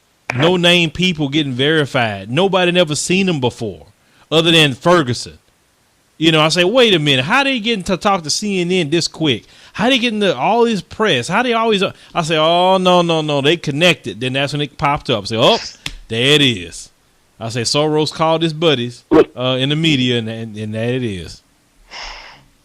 Look at the individuals who were upset at George Soros because they said they didn't receive the money that they were supposed to get from protesting. And the thing about protesting, if you're protesting for money, then it's not really a protest. I mean, in my opinion. You're right. It's not about no money. I mean, yeah, it may take some money to organize something, but it should not be about money. It's about passion. It's about passion to the extreme, to the utmost. It's about demanding a change. And if you make it a monetary issue, you have totally corrupted it. You have totally corrupted it. And this guy, and what I want people to realize is that just because someone claims to have our best interests at heart does not make it so. And he is the perfect example of that. This is a very, very evil man. You know, his connections he's very connected. Like you said, you know, I know it's a big claim. You said it right out there. Do I say he's a Zionist? Oh yes, he's definitely a Zionist. And there's a Zionist agenda for us black people. There's a Zionist agenda for us not to be a nuclear family. There's a Zionist agenda for us to be subservient, for us to be looked down at. That's the whole idea of Zionism is a hierarchy, and we don't belong nowhere near the top of that hierarchy. Well, you know, you start mentioning things like this, you know, which it also involves not only blacks, but it also involves whites as well when it comes to, you know, some of that stuff. And so it's just, man, I've been doing my research, you know, about all of this stuff, like even the Federal Reserve, you know, Cherub. Trust me. I know we can go all day on about that, but like I said, I don't want to get too far off. But like I said, yes, with Black Lives Matter. So when their handlers say, their financiers say, no, I don't want y'all. Maybe some of them want to get involved with it. I'm not saying they don't, but maybe they say, nah, well, I don't think that'd be a good fit. I don't think that'll be this. I don't think that'll be that. We need to stick to, you know, what we're good at. Let other people deal with it. Let the police deal with that. You know, we just talk about these issues, you know. So what's sad about it, you know, what's sad about this, though, a lot of people, including myself, really wanted to support them. You know, and like I said, I don't hate them, but I just like, let's redirect it. Let's make sure you know, bring it back to what it should be, that Black Lives Matter no matter what. Whether it's a white cop killing a unarmed person or it's a savage on the street corner that's killing in our community. What we have to understand is that our enemy, and when I say our enemy, I'm not referring to white people. I don't mean that, okay? But the people who hate us, who continuously follow us in order to keep us down. You know what I mean? Our enemy uses examples like this against us. And so we have to hold organizations like this to the fire. They have to be verified. You see what I'm saying? Mm-hmm. Because this is going to be the perfect example. And the thing about, okay, me, I have my background is in psychology. And so when I hear a term like or a phrase Black Lives Matter, to us, normally, that phrase, it's clear on the meaning. Black Lives Matter representing for black people because we're going through what we are. It's open season on us. I know that, you know that. Mm-hmm. But what I also have to point out psychologically is that it it holds a divisive term. Black is a divisive term. Regardless of what we mean by it, that's divisive. If you were to say liberal, conservative, white, Hispanic, all these are divisive terms. If the focus was more on police brutality, it would be one thing.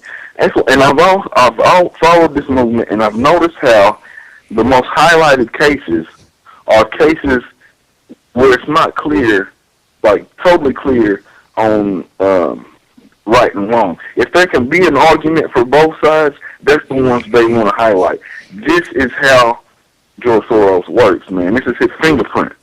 It's about divide and conquer, man. I personally do not believe that we can do anything as a people until we get ourselves together, man. I feel like it's got to happen in the community. We have to come together. We have to stick together. We have to come back, and there's certain societal norms that just don't fit us for black, and we need to come to realize that right now there's an anti-sentiment for terms such as patriarchy or matriarchy. Listen, when I grew up, there were patriarchs and matriarchs, and everybody respected them. That's how our society worked best. When we had strong paragons that were leaders and the pillars in the community, and like you said earlier, they would get your tail if you messed up. You had to respect them when you see them. Today we're so distant, we're so independent, we're so broken. And as I was saying earlier, that whole black love thing. I grew up, the Nita Baker, you know what I'm saying? We showed the world how to love, in my opinion, man. I know it sounds soft, but man, I'm telling you, it's so upsetting when I see what's going on today. There's so much disrespect and hate between the brothers and sisters now, man. It's so upsetting, man. It's so sad because we were so strong together, and until we get back together and united, we're not going to be strong like that again, man. Everything built against this is not an accident. It's all conspiratorial. Listen, when the man came into the black family's house and told the black woman, listen, if he's not around, I can help you pay for this. Hey, that was an attempt to replace us, man. That was an attempt to replace the black father. And that's what's going on in a lot of homes. You have the man who's the man in the house. And so you have boys being raised not without an example of what a man is. So you can't even blame these boys for not being fathers. But see, the problem is they're not being verified. These kids today, they so loose with intercourse. They don't care. Yeah, they don't have no restraints. Like, I've never seen a generation of kids that don't care about no authority at all. I mean, they don't care if it's the police. They gonna fight with them. They gonna cuss, fuss, and hell raise. I'm like, if this is the next generation that's coming up in this country, we in trouble. I mean, I brought that up earlier in the show, and I feel like I agree with what Black Socrates said. It's that, it doesn't matter. Even if they do report, even if the media somehow magically decides to start reporting black issues, which they most likely aren't going to, we need to worry about what's going on in-house. Because until we fix all the problems that we have, nothing can change. Like, our mentality is so messed up from top to bottom. The family structure is messed up. How we view each other is messed up. The colorism issue is messed up. I mean, every single aspect of just black life in general is messed up. Oh, now, being on drugs is trendy and cool now. Now it's, everybody is going out sleeping with everybody, all these STDs, and, doing all group sex and orgies and being bisexual and all these different things. I'm not going to condemn anybody's lifestyle, but this is not something we used to do. And now all of a sudden we're just out there just doing anything and not caring anymore. In all the sex that they can have, there's not a bit of love. I mean, like I said, it may sound sweet when I say it, but it's the truth, man. We need to love each other, and we need to have some standards. So we need to be a moral people again. We were the most moral people. We were the most united people in this country. And this was not an accident, man. This didn't just happen. This is not natural, and it's the biggest trick that they play on us, convincing us that this is the way we're supposed to be. This is the way that it's natural. This is not natural to us. It's conspiratorial. All right, brother. And with that said, thank you for calling, man. Appreciate it. Good thing, brother. All right, man. All right, Miss Gabriella. We gotta get it on. Area code 402-904. You on the show? Hey, what's up, y'all? What's going on, man? What's on your mind about the topic? Oh, not much, man. You know, just listening back, just sitting, just hearing y'all talking about, you know, what's going on in our community and stuff like that. You know, basically, to get to the topic, you know, the reason why the black activists is not really saying anything because, you know, first of all, you know, they're getting paid to say a little, you know what I mean, to say a little bit about what's going on, you know what I mean, in the community. But at the same time, though, you know, they can't really say too much because, you know, it seems like they must be under some kind of contract or something to, you know, to not really push the issue to, you know what I mean, to fix the community and stuff like that. So, and I feel like that, you know, like the brother was saying, though, you know, all we have to do is just, you know, get to the real issues, you know, just come together, you know, as one nation, you know what I mean, just come back to our roots again, you know what I'm saying? Like, our mentality is just all messed up, you know what I'm saying? Our mind frame is messed up.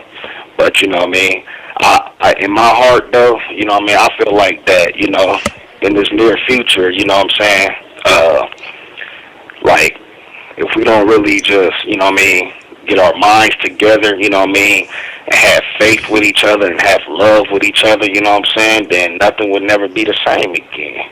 Well, I'm going to say something to you, brother. I'm going to say something to you. When I went and talked to a lot of people when I went out there to D.C. or Justice or else, I talked to a lot of young people when I was out there, right? And they actually gave me some hope because there's a lot of young people that don't want none of this. They are, you know, trying to do their best, trying to do the right thing and want to see an end to this. So we do have a remnant that still, you know, want to do the right thing. Not everybody's wilding out, you know, and we don't want to lose any kind of hope because, you know, it's easy to lose it. It is easy because you see stories like this, it's just mind, you know, breaking. Like, how could you sitting there trying to figure this out? How could you take a child and pull the trigger and shoot him in the head like it ain't nothing? It's like you have to have no feelings. You have to not even be human to do something like that. You have no heart. You just, I mean, you just so, you know what I mean, you just so much filled with that devil stuff in you. You know what I'm saying? Like, yeah, you don't, you know, and you know, and that's man, that is so painful, man. Like, it really hurts to see that. You know what I'm saying? Like, come on now. You know what I'm saying? That don't even make sense. And then, you know, like, and then with all this stuff is going on, how, you know what I mean, they just, you know what I mean, like, this whole system just trying to water down everything, you know what I'm saying, of what we do. You know what I'm saying? Because, man, we the first people that done did everything. We are the culture. You know what I'm saying? Without us, it wouldn't be nothing else. Straight up. You know what I'm saying? And that's what, you know what I mean, that's what people in our community need to start really sitting down and think about. You know what I'm saying? Like, you know what I mean? Like, I know everybody, you know, I know a lot of us ain't gonna agree with everything, you know what I'm saying? But I feel like that we can have some common sense to really just think about it. Like, you know what I'm saying? Like, what do we need to do to actually rise up, you know what I mean? Get things together, you know what I'm saying, become one nation again. Yeah, correct. I hear you that, brother. You know, yeah, I feel, but you know what though? I this is what I feel, man. I feel that we gonna get it together. I believe there's some great people coming up. and a lot of people gonna fix this issue. I believe it's gonna happen. I don't know exactly how, but I believe it's gonna have to happen because usually it gets worse before it get better. So we can. But hold on. I'm sorry, sir, to cut you off, but I mean, I just really think that, like a lot of us just really need to have that faith. You know what I'm saying? For real. You know what I'm saying? If we don't have that faith, then we're just really gonna be lost out here. Straight up, I feel like that all of us collectively, like, just have that faith, that we know that we can just do this, we can just stand up, we can fix the problems in our community, we can get them savages out, wipe them out, clean up our area, and become one again, one love, like we always been. But they keep, now they just pushing this homosexual stuff and, drugs and, kids going crazy. We can't even whoop our kids no more without going to jail. Discipline, I'm sorry. Discipline our kids. Yeah. Without going to jail and, it's just nothing but this corruption stuff. So like I said, I feel like that, if we can just, get back to that faith again, and get out all that wickedness and stuff, we'll make it again. All right, brother. Well, thank you for calling. Okay. All right. You have a good day. Good night. Man. All right, brother. Tanya, Ms. Gabrielle got something to say before we go to the next caller. Yeah, it sounds like Tanya wants to say something. What you about to say, Tanya? Yeah. I remember in the mid 80s, like when Public Enemy actually had, good music and they talked about good things, and then, it's all of a sudden it's like everything changed. And, keep in mind, like I had friends, many friends in black neighborhoods, so I was there when crack came in, and it was horrible. It's like everybody went from, already doing bad to just doing worse. And then, Little Rock had so much problem with gangs. I mean, we had like a pretty good city until gangs came in, and it's like it just destroyed everything, and nobody knows how to bounce back from that. That's the problem. We don't know how to bounce back. And it affected almost every neighborhood in America. So it's just really sad. Like if we could get back to that point where, people everybody has to be responsible for cleaning up their own neighborhood. I mean, it's good. It takes a lot of work and a lot of effort, and you have to want to do it. But it's possible. It's possible. But that's where leadership needs to come in. You got to have a leader. Got to have somebody, getting everybody on the same page and getting suggestions and ideas. And I think that's what the leaders should be doing right now. And there's really only one that I know of, and that's Minister Farrakhan. He's the only one that's calling for 10,000 fearless to go into the communities. So, I hope he's successful with that, because I think that's a really good, it's a really good idea, and I think it could work. Speaking about the FOI, I think a lot of our young men really need to go talk to them brothers a lot, because them brothers just on a totally different thing, and they got more discipline, I noticed, than a lot of them. Like if you go talk to some of them brothers, you ain't got a dad around, and find some of them brothers to talk to. I mean, because it's I just know that when I got around them, I just know they just totally different than what you normally would see. And some of these young men need that discipline, because a lot of those men are very disciplined. So let me go to the next caller. Area code 615, you on the show.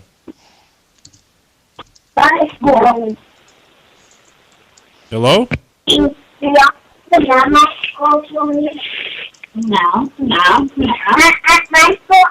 don't think they noticed you pressed one. Hello, 615-568, you on the show.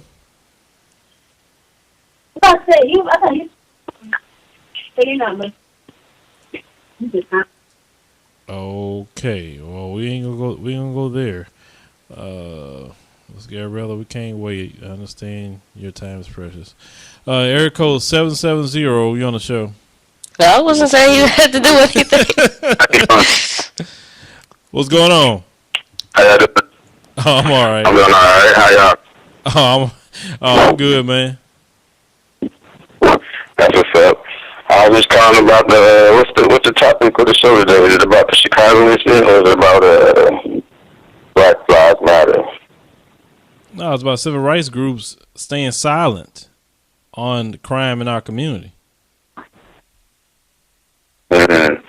But yeah, I was going to talk about the Chicago situation, which is very sad. And, like my family's from Chicago, the west side of Chicago, and, my parents and all that.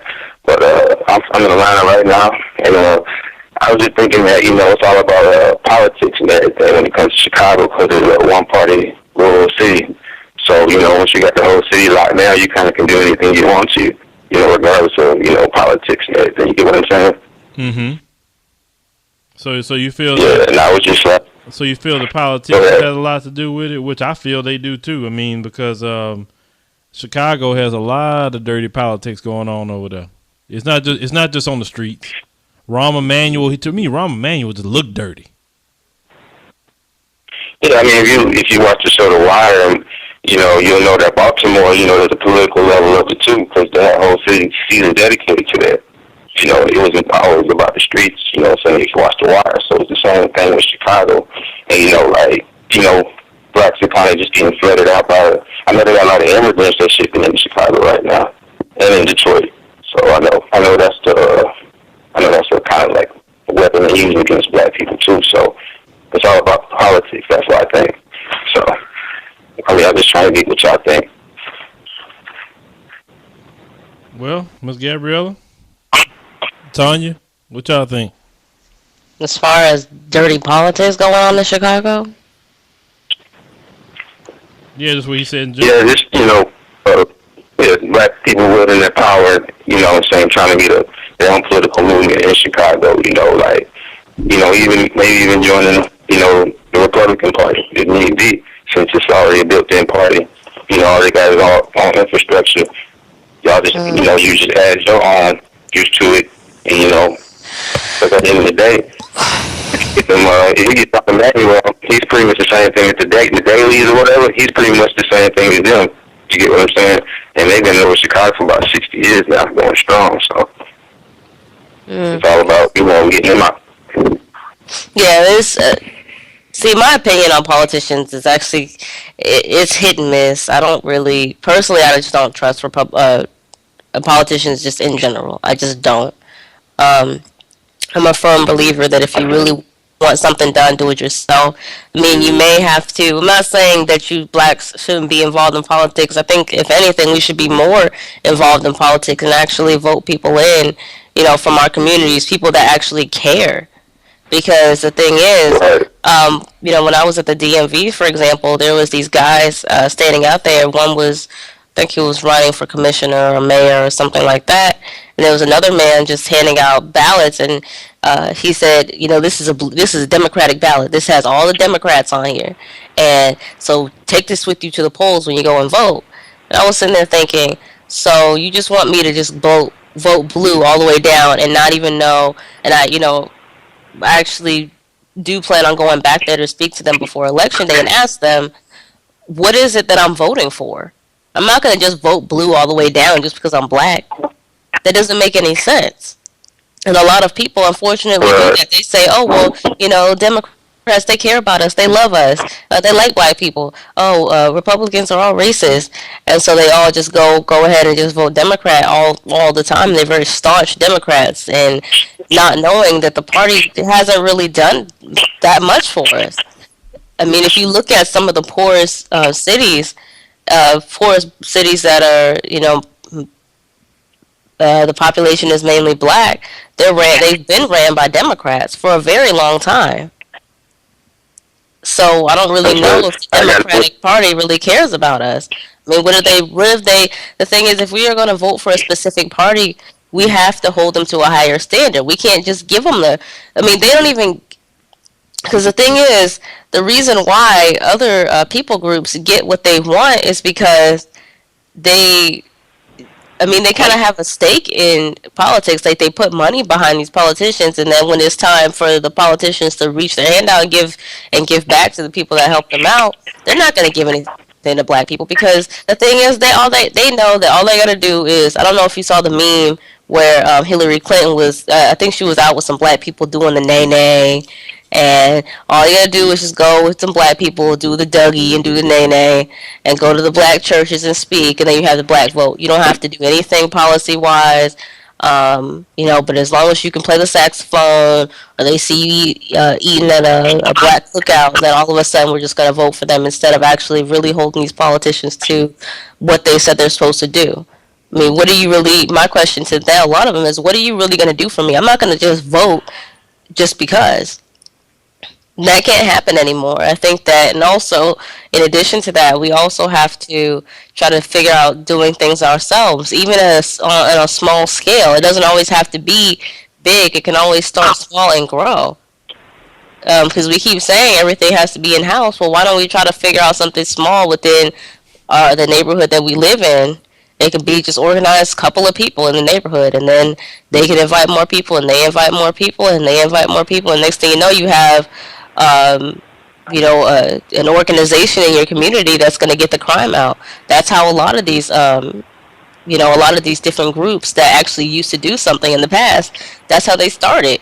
They didn't start off with this, it wasn't hundreds of people. They started off small. I mean, Martin Luther King started at his church, didn't he? Yeah, that's very true. Yeah. Another thing I had, when Hillary Clinton, the Black Lives Matter, they had it right there. There was, she was pretty much, had her ears open to hear what they had to say, and I listened to them. They really didn't have nothing to say to her. They kind of just, let her kind of, school them, in my opinion, on politics. Like, she was telling them, like, y'all gotta actually come with a plan. Like, what do y'all really want? And they really didn't have no plan. They really just, and that's why nothing's ever going to happen, because we don't even know what we want. Well, they got a plan now. Trust me. They got a pinpoint plan what they want now. After she told them that, yeah, they got one now. Mm-hmm. Yeah. Oh, what's the plan? What's the agenda? Well, go look at it, brother. I don't remember it line by line, but I'm just saying, go look at it. But I seen it. They do have a plan now. All right, that's what's up. That's what's up. But I agree with the sister though. She was on point with what she said. No matter what the size is, when it begins, it's always going to start small, but it's gonna grow. And I just hope that Chicago get better with that crime. And we all know it's designed that way. So we just gotta shake up the system so now we can't keep doing the same thing over and over again. And the civil rights, like, I don't equate civil rights with black rights. That's just me. Civil rights can be, that's just anybody who has a right, civil rights. You know what I'm saying? It's not really, dedicated to black rights. So that's just me. All right, brother. Well, thank you for calling. Yes, sir. Thank you. All right. Let's see here. Oh, okay. Area code 317-991. You on the show? Hey, how you doing, Phil? Hey, what's going on? I enjoy your show. Yeah, I enjoy your show, man. I love all those topics you talk about, since Anonymous, etc. But I want to touch base on Chicago, because I'm from Gary, Indiana. Mm-hmm. And the problem with Chicago is that both gangs have been embedded, in the south side and the west side since the 60s. And what I call it is generational poverty. Because you have some families from grandma to grandpa that's been raised, in those Robert Taylor homes, Ida B. Wells. Now, they done tore them down, but, the after effects of it for me was those people was displaced, and now, they traveling, to the neighboring states, Milwaukee, Minneapolis, St. Paul, creating havoc. But I want to also talk about the Black Lives Matter and NAACP, and I'm going to get off of here. I think that they really have lost what I call their agenda, because historically the NAACP was basically fighting racism. Mm-hmm. And I don't think they really got a grip on what's really going on, with the younger generation and inside the inner city. Now, most of what I see with the so-called black leaders, they rather be in front of the camera and fight the fight instead of like it used to be. Now, I'm 52 years old. Now, I know that the struggle started inside the church, mm-hmm. And on the streets. Now, to combat all that violence in the neighborhoods, we basically have to do like we did in Selma, Alabama, Birmingham, take to the streets against our own people. Because to me, yeah, you got racism against the white, white against black, but racism to me is in our community. I mean, it's bad because we hate each other. Yeah, oh yeah. More than we hate ourselves. You know what I mean? Yes, sir. That's the fuel of a lot of it. We don't value each other. We don't. And now I've seen just a dynamic change socially within our community in the last 25 years, from 90 to 2015. Mm-hmm. A lot of problems within the family. The single moms. A lot of them are doing a great job, but a lot of them just really don't know how to handle the family by themselves. And you can't really do much when your uncle's in the penitentiary, when your father's in the penitentiary, your grandfather in the penitentiary. And if you look at some of those gang members in Chicago, it's generational. Mm-hmm. So it's hard. I mean, it's hard to, they brainwashed. That's all they know, from 9 years old. And there's a lot of stuff you don't even hear on the news, but if you get the Chicago Tribune, the 14-year-old boy just got shot. It's just happening just randomly. I mean, it's like a war zone out there, and I don't blame a lot of family men like yourself that don't want to put themselves in the line of fire. But it's going to come a time where we have to. And the war ain't against the white man against the black man. It's the black man against the black man.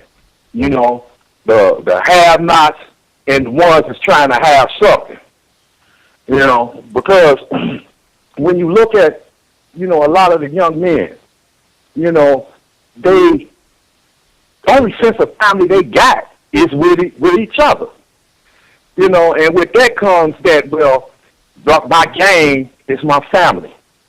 And with that comes this I don't give a damn attitude. If you look at your young ladies, they 15, 14 years old, getting tatted all up within gangs.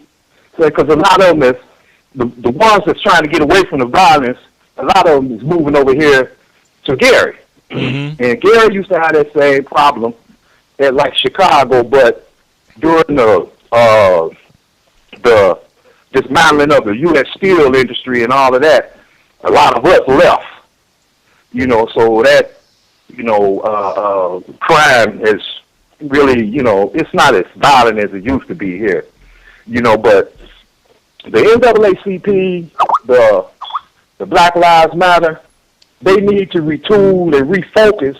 You can, of course, police, brutality and all that. Of course, that's in the equation.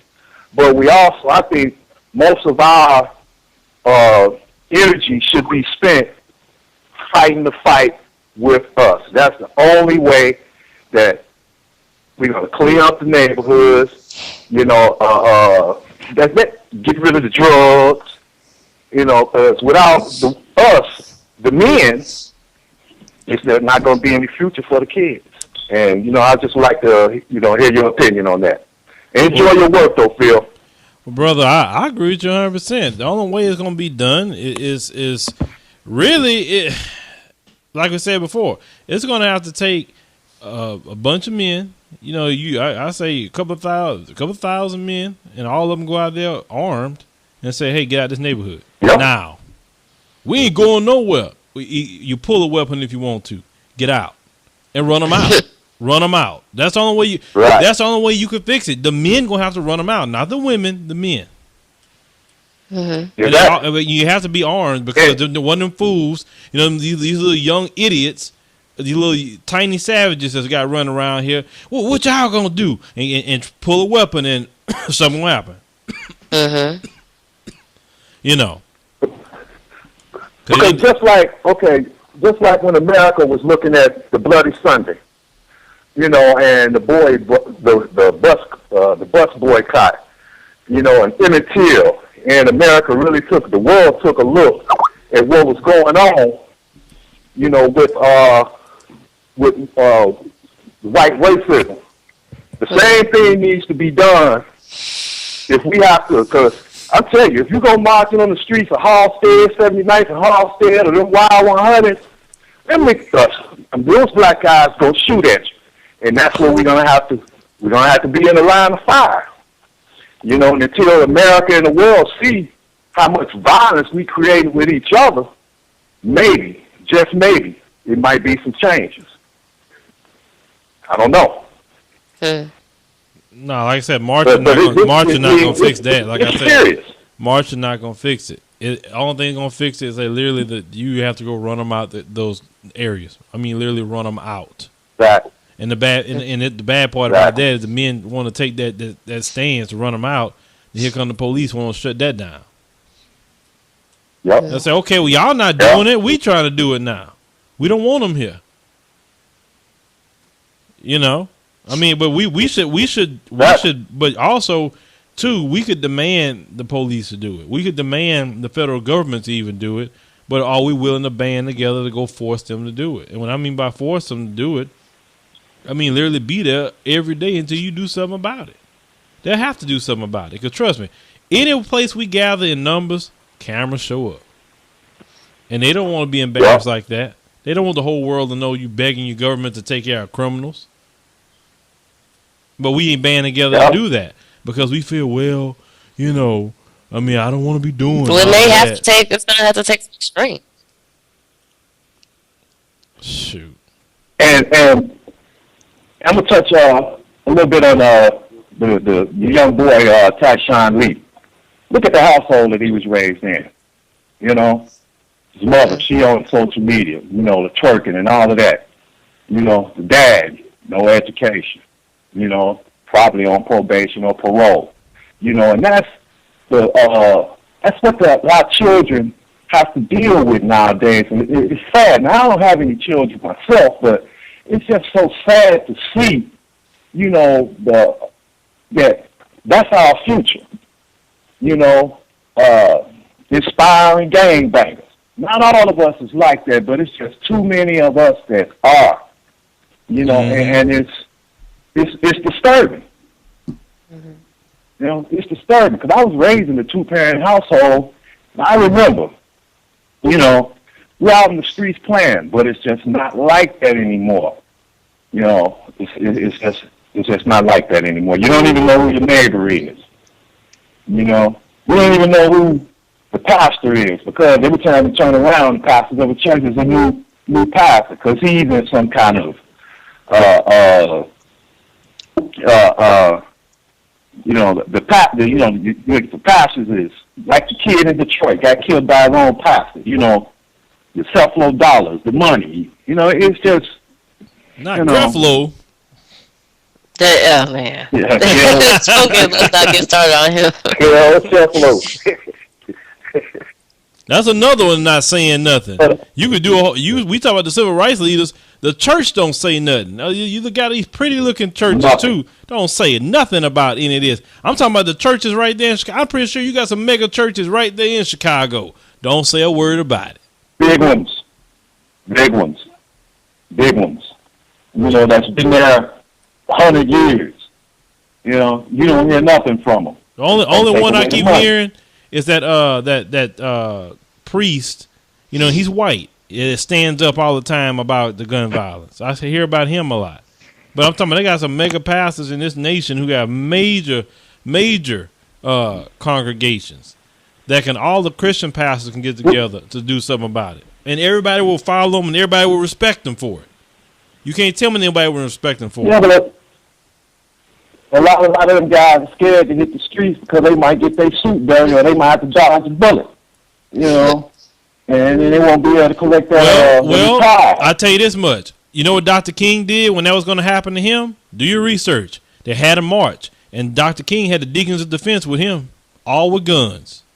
Yep. So you may have to do that. Yep.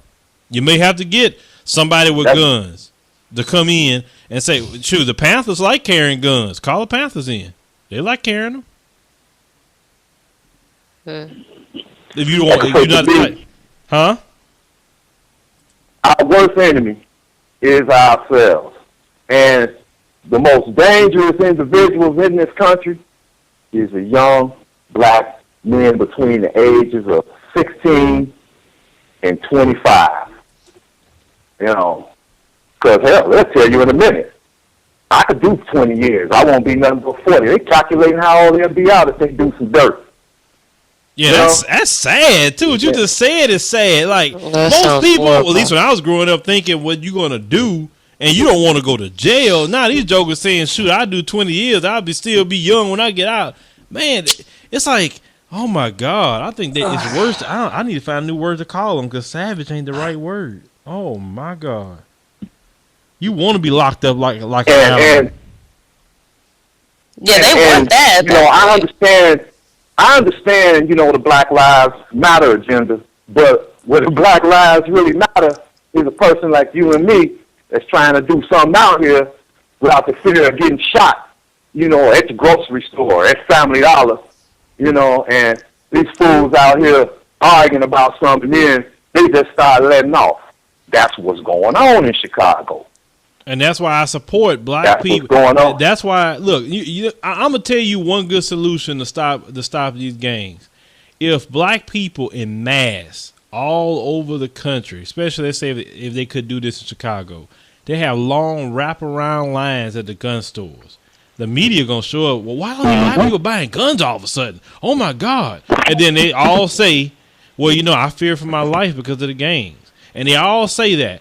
I promise you, they'll stop them gangs overnight because they do not want black people to have guns. They don't want black people to vote. Two things they don't want. So let's all just line up at the gun store. Let's all of us just take over the shooting range and we go practice shooting and stuff like that. And then one of them little savages try to do something to us, we light them up. I guarantee you they're going to start doing something about it. See, the problem is the reason why the savages get away with it, it's more good people there than bad that's in those areas. But they don't fear getting shot either by the average everyday person. You get what I'm saying? Because they know the average person is skilled enough to really hurt them. So it's not really much of a threat. And I think, I agree with you. I think that just, you know, it really is going to take more than just complaining about it. We actually do have to try to get media attention because they're not going to report it for us. We have to go and try to get their attention. Not violently, of course, but just doing things like you said, you know, go out there and say, we're scared of the gangs. We're trying to do things ourselves. The police aren't helping us, so we have to figure something out. And you know how embarrassing and you know how bad that's going to make them look, especially if you know, especially when it gets to CNN, you know, which is a station that's broadcast all over the world. When people all over the world start to see that, they see how, I mean, internationally, a lot of people say they hate how black people are treated in America. They see it. They've seen it. They know how it's been, you know, how we've been treated since we've been brought over here. And, I mean, there's some countries that are saying, you know, wow, you know, congratulations, they finally got a black president.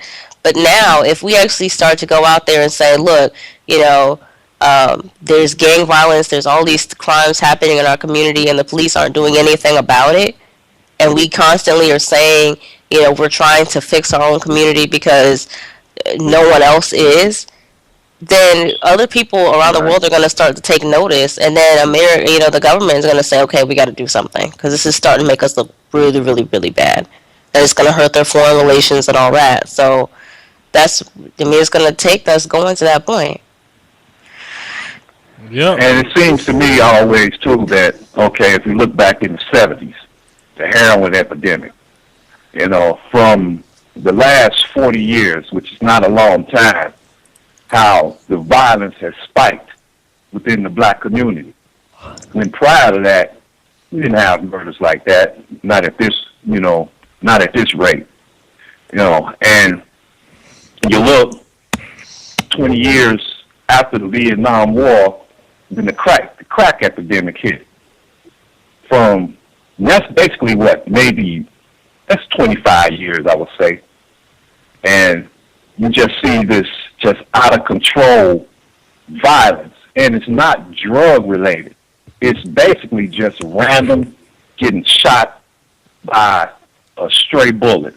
A little girl standing on her porch playing jump rope. Here come these fools, a stray bullet, pow. New Year's Eve, a stray bullet, pow. Because, if you ever been in Chicago on New Year's Eve, it sounds probably worse than in Iraq. That's how many guns it is. And it's not you or me, it's the 17-year-old, the 15-year-old, his uncle, they cousin, they dad. It's generational. I don't know about the rest of the country. Of course, you got violence in all of the major cities, but Chicago, is just basically the South Side is really not that big when you look at it in square miles. And it's 600-700 murders already, and that's unacceptable. That's unacceptable. But you don't hear that on TV. The only place you hear it on it is on blog radio like you guys. That's why, the internet, I like the internet. It's the good and the bad, but, the internet, at least you keep it real. And I appreciate you for that, Fido. Well, let me tell you something. If I really start, I'm the same way. Brother, let me tell you something. If I really start about talking about Chicago, and I could be on it every chance I get, boy, so many black people get mad at me for talking about Chicago. I'm telling you, because they don't want to hear about it. That's why. They get, you cooning. Like, cooning for who? How is that cooning, though? That's what they say. Oh, you want to coon now? Like, what? Yeah, they'll support you, everything you say, but when you actually start addressing the issues, then there's a problem. Yeah, you're doing it for racist white people. Like I really think about them. I don't think about them. I really don't. When I'm talking about the issues within our community. Mm-hmm. It's just. Yeah, well, you have a lot of black folks, men and women, that don't want to hear it. You have a lot of women, they know they ain't raising them boys, right? Mm-hmm. You have a lot of men, they know they ain't being there for their kids like they should. So when they hear you talk about them issues, that's to me, that's just a defense mechanism. You're coning, and all of that. Yeah, no. Hell, it's the truth. Why is the truth always cooning? Yeah, what I'm saying? It's like after you call me names. They never want to hear about what's wrong with them. They always want to hear about, what's wrong with somebody else's culture. But there ain't no other culture in this country or in the world is worse off than the black American family and the black man and the black woman, here in America. It's just got all our priorities mixed up. The mass incarceration didn't make things no better, and the ones that's out here, that's doing something, me myself feel like I'm outnumbered because everywhere I look, it's guys my age wearing their pants sagging down. Damn, man, I know you was raised with a family like me. Yes. 50. You say okay. You say you 52, right? I'm 52. Okay, now a 52-year-old man sagging his pants is ridiculous. That's embarrassing. That's stupid when a 20-year-old is doing. That's even worse when an old man is going on. I can believe. You got to look at it, Phil. You got to look at it. Since the 90s, a lot of men. I was in my late 20s and early 30s in the 90s when that Republican crime bill came along. So you got a lot of guys that just getting out, and they 48, 47, 46, and they've been around, that prison industrial complex, and when they come out, it's like they haven't aged no more than when they went in. They went in at 23, but now you're 53, 20 years, 30 years later, and you're still 23 mentally. Yeah. You see what I'm saying? You know, so you just gotta, it's just a lot of issues out here, and I tell anybody, if you're black, you're related to somebody that's either on drugs or somebody that's incarcerated. And I'm sorry to say that, but it's the truth. But hey, look here, Phil, I enjoyed, getting my comments in. I have to get out of here because I got to go to work. But I'm glad I finally got in touch with you. All right, brother. You guys take care. You too, Miss Gabrielle. All right, well, enjoy the rest of your night. All right, let's see here. All right, let's see who. Oh, this person been waiting for a hot minute. Area code 772-324. You on the show? Hey, what's up, Phil? What's going on, man? What's on your mind? Not much. I want to get some comments in too. I wanted to touch on what the previous callers was talking about, as far as like earlier. I heard one of the gentlemen, they were saying they was talking about the music scene and how music influences a lot of things. Mm-hmm. I disagree with that, because you gotta raise your children at the end of the day. Music's been music, you know what I mean? But you knew the difference between reality and entertainment, And like I'm a firm believer in what you say, man. Don't coddle no savages or no forms of savagery or whatever. Mm. You know what I mean? Oh yeah. But my thing is, what's been said on the show is somewhat right and then somewhat not necessarily realistic. Like, you can't actually go in people's neighborhoods and point out who's the savages and the neighborhood's working with you, and then you taking them out by force, you know what I mean, without some type of bloodshed, you know what I mean? That's violence with violence is just going to equal more violence, you know what I mean? So I think it's more so you gotta understand these kids today, they relate to, now it's all about money, you know what I mean? That's what it's all about. The girls is going to tell you they like the dudes with the nice cars, the tattoos, the dude that's throwing the money all day, every day, and the dude that's probably working hard, he's probably in school, they just run amok on him, They'll try to say, not that they ain't going to say nothing, but they'll make it look like as if that person doesn't exist. And then you'll have this person who, because he's, making all kinds of money and he's driving all kinds of cars at a certain age, they'll make this person more magnified in the light. You agree? Well, I mean, I disagree. I don't know. I just disagree with you on that. I think the men in the community that's legally carrying can remove them out by force. Yeah, it has to be by force. They're not gonna go willingly. I mean, come on. But like, it's more good people than it is bad people. Period.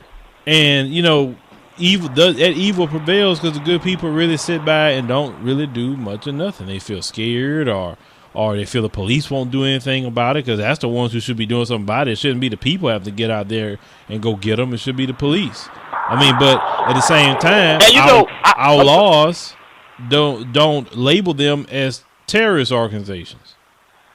So that's a lot of it too. And I don't mean to interrupt, but I always like when you said that. I like what you said on the last video you did. You said, well, where are the Black Lives Matter people now for this 9-year-old boy that got shot in the head and stuff, Mm-hmm.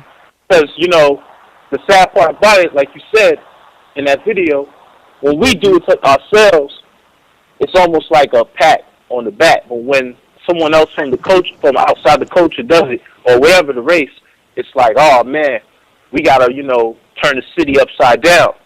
When, isn't it kind of backwards, wouldn't you think, a 9-year-old child being killed execution style, that's a serial killer. Once you guys try to rage and find out who did it versus, well, it's hood politics, we can't get into that. We don't want to, get involved in some type of gang rivalry or whatever the case may be. It's like not even gang rivalry. You saw something, say something, and it is what it is. A lot of people, we from that era was no snitching and all that extra stuff, so. Yeah, Gabrielle got anything to say about that? Yeah, as far as the no snitching policy, we've talked about that before. Yes, we have. We've talked about that several times before. I think it's ridiculous. That's the reason why. I mean, that's part of the reason why we have so many problems in our community. People seem to really not understand what snitching is. If there's crime being committed in your city, I'm not saying that you should, like, if you are involved in crime, if you're a criminal, you shouldn't be tattletelling on your friends. If you were involved in it, you know you had a hand in it. But as far as if you see something wrong being done, you should report it. Then you wouldn't have that problem. Part of the reason why we have so much crime in our communities because it's like, oh, no snitching, no snitching. I'm not gonna say, oh, I won't tell nothing.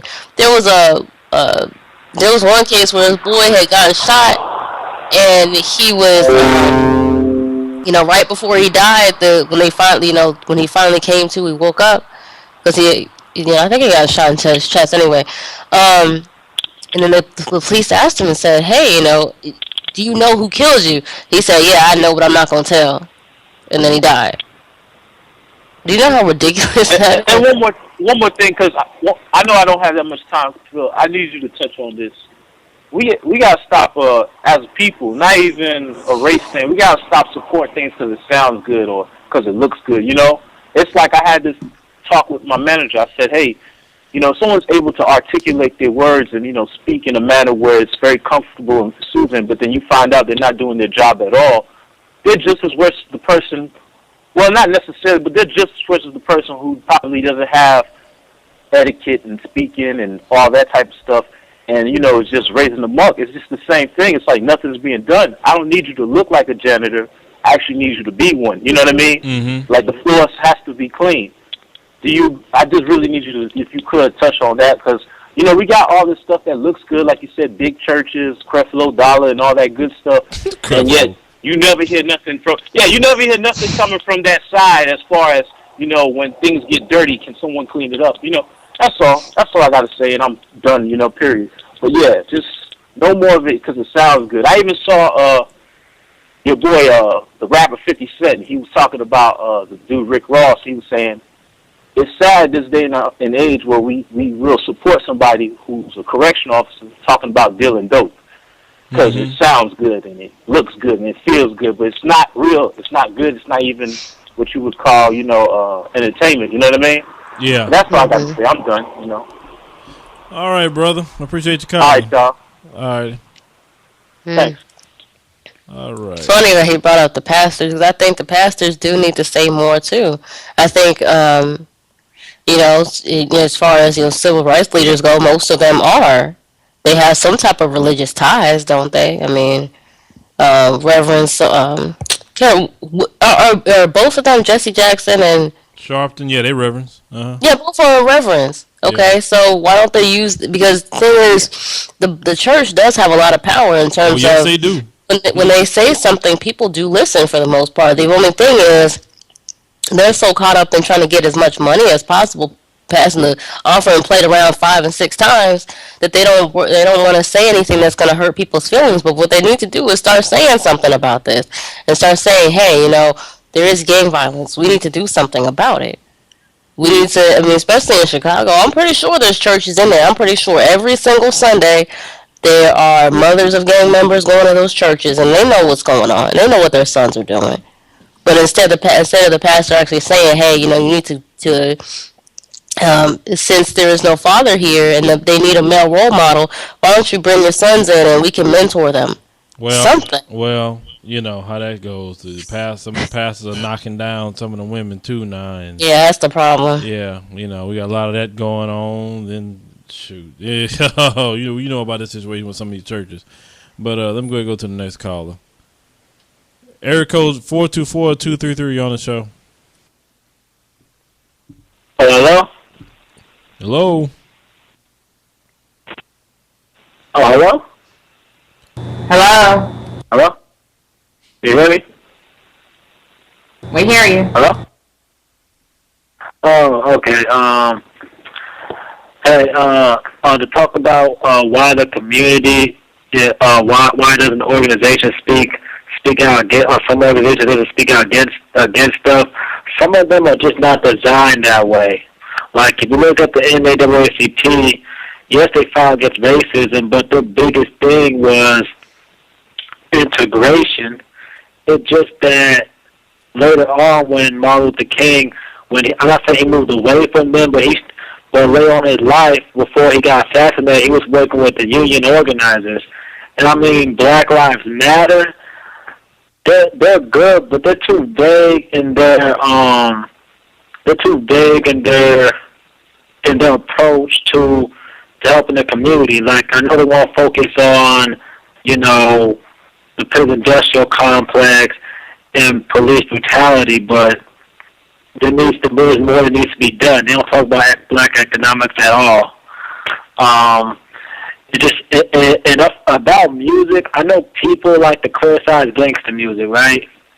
And to me, sometimes I listen to gangster music, and people understand, like I'm from California. Hello? Yo, yeah, we hear you. Oh, y'all from California, right? I grew up in L.A. When gangster rap came out, people understand crime went down. The reason why is a lot of people and let us know that there's a problem in the community. That was black on black crime, which they were talking about. And a lot of people took advantage and gave back to their communities, invest in their communities. If you look at Eazy-E and look at the charities, and he was at like peace rallies, he did a lot of stuff that nobody really knows. The only thing they see is the image. And I'm speaking in LA, a lot of the neighborhoods, one of the reasons why crime went down drastically is a lot of older dudes just came together and stopped the violence, within the community accordingly, accordingly. Like, when I look at the Chicago with the kids, I look at the rap videos, the gang videos, and I talk to people from Chicago every day, I don't see really older guys there to teach those kids. And that's really scary to me. Like, there's no 40, 35, 40-year-old OG means original. I mean, they were like one of the first ones to say, hey, this is alternative lifestyle. I got a family. I got a house. I pay a mortgage, stuff like that. So basically what you're saying is you don't really see much of, like we were discussing earlier, it takes a village to raise a child. Exactly. It's like either they locked up or they on parole or they smoked out. Pretty much. Sad. Pretty much. Yeah, it's a sad situation, man, and but we have to turn around, and these groups, even though yes, they do start off as integration and police brutality and all this other stuff, but you're still black first, and you still got to look at the issues of the black family. If we are dying on the street, we can't talk about integration. We can't talk about police brutality because you won't even get to that point. Now you may get to the police part, that's for sure, but there's all the other issues. We can't use it as an excuse. And I'm not saying you, but we can't use this as an excuse that, well, this is not what we focus on. Black Lives Matter, like that brother was saying earlier, or Miss Gabriella, whoever said, they need to break up into different factions. You need to have Black Lives Matter that's over the economic empowerment. Black Lives Matter that's over the crime in the community. Black Lives Matter is over trying to rebuild a family. Break it up into many different sections. And that way, Black Lives Matter can cover every section of black life. Business creation, mentorship for the young children. Break it up. I think a lot of people will support that if you break it up and cover every area of black life. Uh-huh. Well, we can't. Yeah, because that's the thing. Just like you said, it's too vague. You can't just say, okay, Black Lives Matter. What does that really mean? What are you really standing for? I mean, they finally laid out a plan, but, That's only because Hillary told them to. Mm-hmm. You know what? Exactly, because if you look at the black intellectuals before, they weren't for the movement at first. They weren't for the movement at first until they had the white supremacists went against it. But they weren't for the movement at first because it was too vague, and we're not.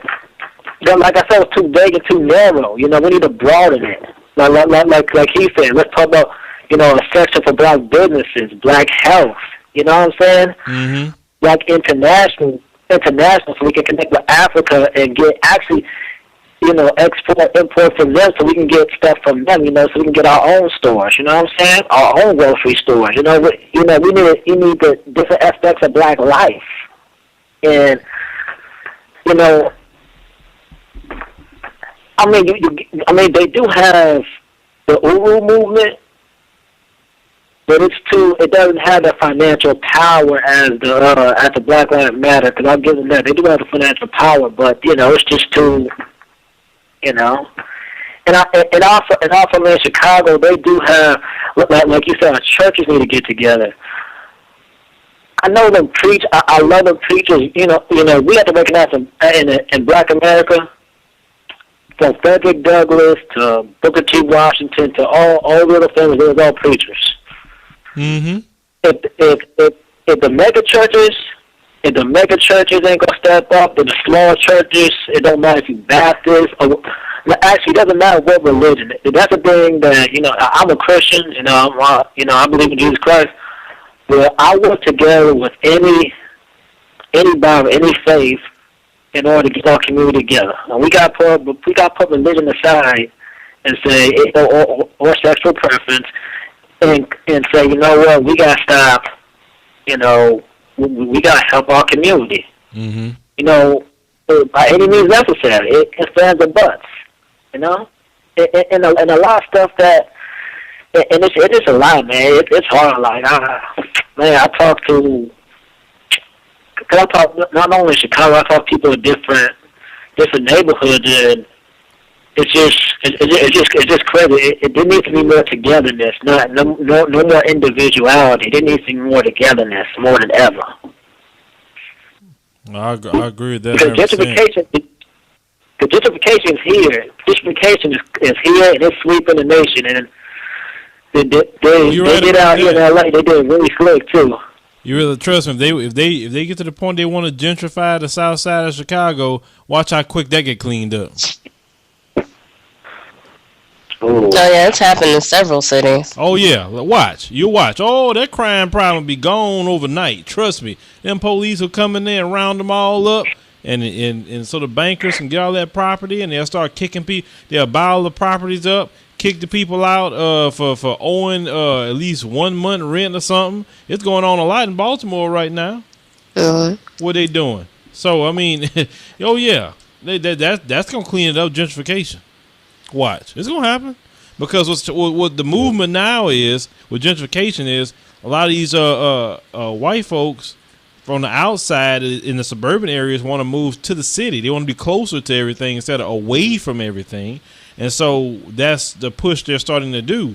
And so when they gentrify these areas, it's eventually raising the rents, raising the taxes, raising everything, and it's pushing the black people out who's low income. Mm-hmm. You know, and trust me, ask the people in Harlem about that. In the New York area, all the different New York neighborhoods, ask them about that. That's happening. I tell people, if you see a Starbucks erect in a black area all of a sudden, it's coming. Starbucks. Oh, no. We don't drink Starbucks or Chipotle. No, Starbucks. You see a Starbucks put up, you know gentrification is coming. You're like, wait a minute, I've never seen Starbucks around here. All I seen is chicken joints. No, Starbucks is here. Talking about Grande and all this other stuff. Yeah, it's coming, bro. All right. And y'all always appreciate your work for years. You know, this is a space I like talking about black because I know we got to govern ourselves accordingly. So in these spaces, like I can't talk about this on my Facebook because I got a lot. My face, you know, I got friends. I got diversity of friends, and I don't want to single black folk out. You know what I'm saying? So this is a good space to talk about. And if we all gonna talk about black issues, it should be without the cameras. You know, we can't be like Bill Cosby cooning in front of the cameras. You know what I'm saying? We gotta talk to each other accordingly and say, you know, y'all gotta pull your pants up. Y'all gotta get it together. Y'all gotta start killing each other. Y'all gotta start, you know, finding an alternative way of life. You know what I mean? I mean, you can correct the issues in our community. Just do it in the area coming out of love. You know what I'm saying? And I'm not saying, Dr. Cosby was saying that out of hate or whatever. I don't know his motivation, but it's issues that do need to be talked about. And unfortunately, a lot of black people don't want to hear these issues. They first thing they're gonna say, because they just like you have the racists that you tell them something and say, what about black on black crime? The deflection, black folks' deflection is, well, what's the solution? That's a deflection.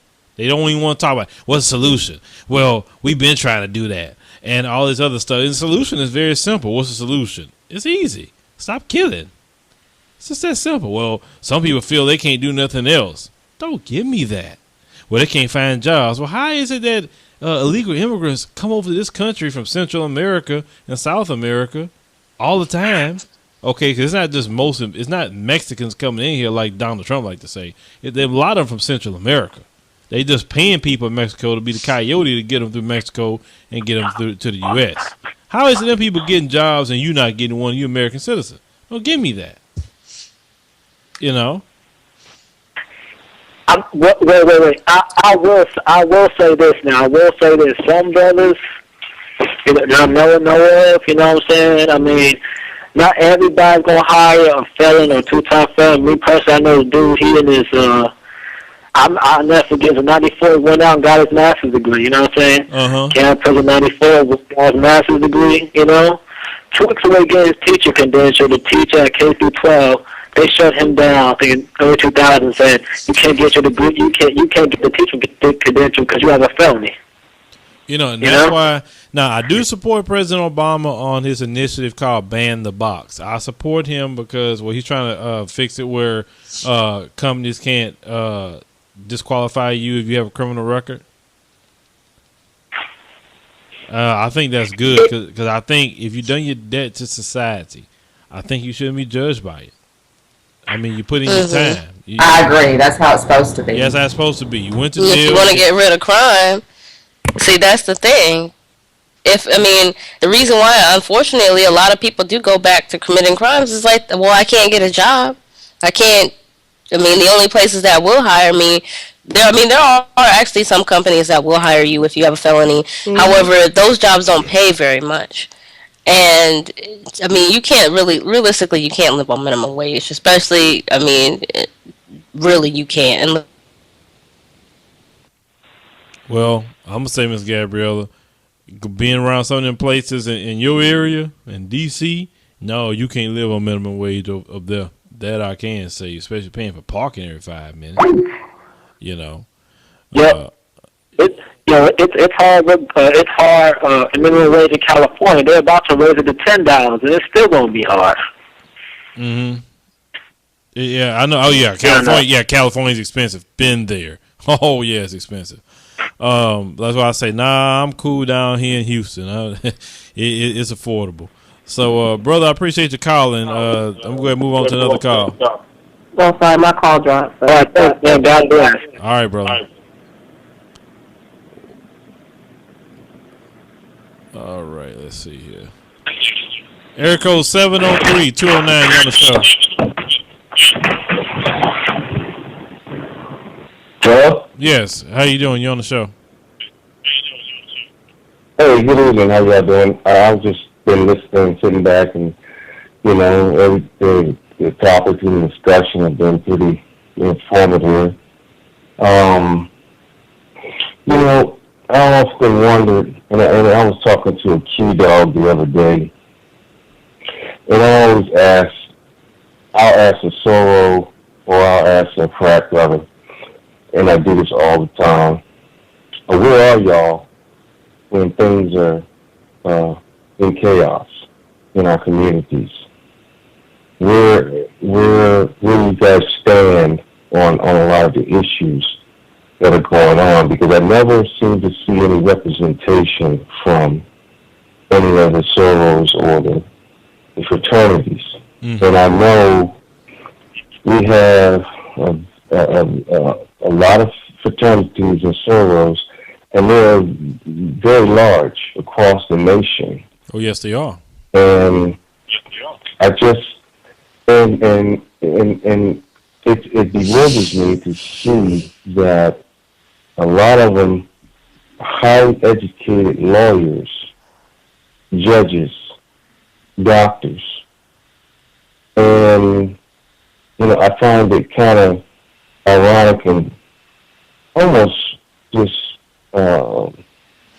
selfish for them to not get involved and to create a lot of organization to counteract a lot of the issues that are affecting us, such as the mistreatment of black people, and having or forming law firms that specifically cater to low income offenders or anything that affects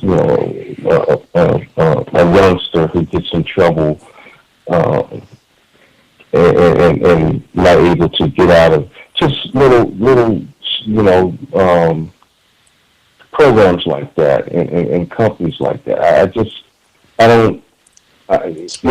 can see why a lot of people calling it frustrated and everybody's searching and searching and searching. And, this is not like the 50s and the 60s or the 40s, 50s, 60s, where black people were limited with their income. I mean, we have actors and musicians and people with money.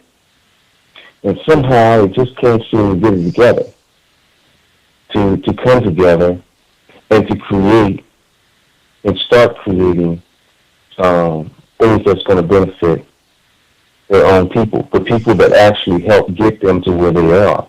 Mm-hmm. And, I said something the other day. I said, you know what? This might sound weird, but black people need to shut up. They need to shut up.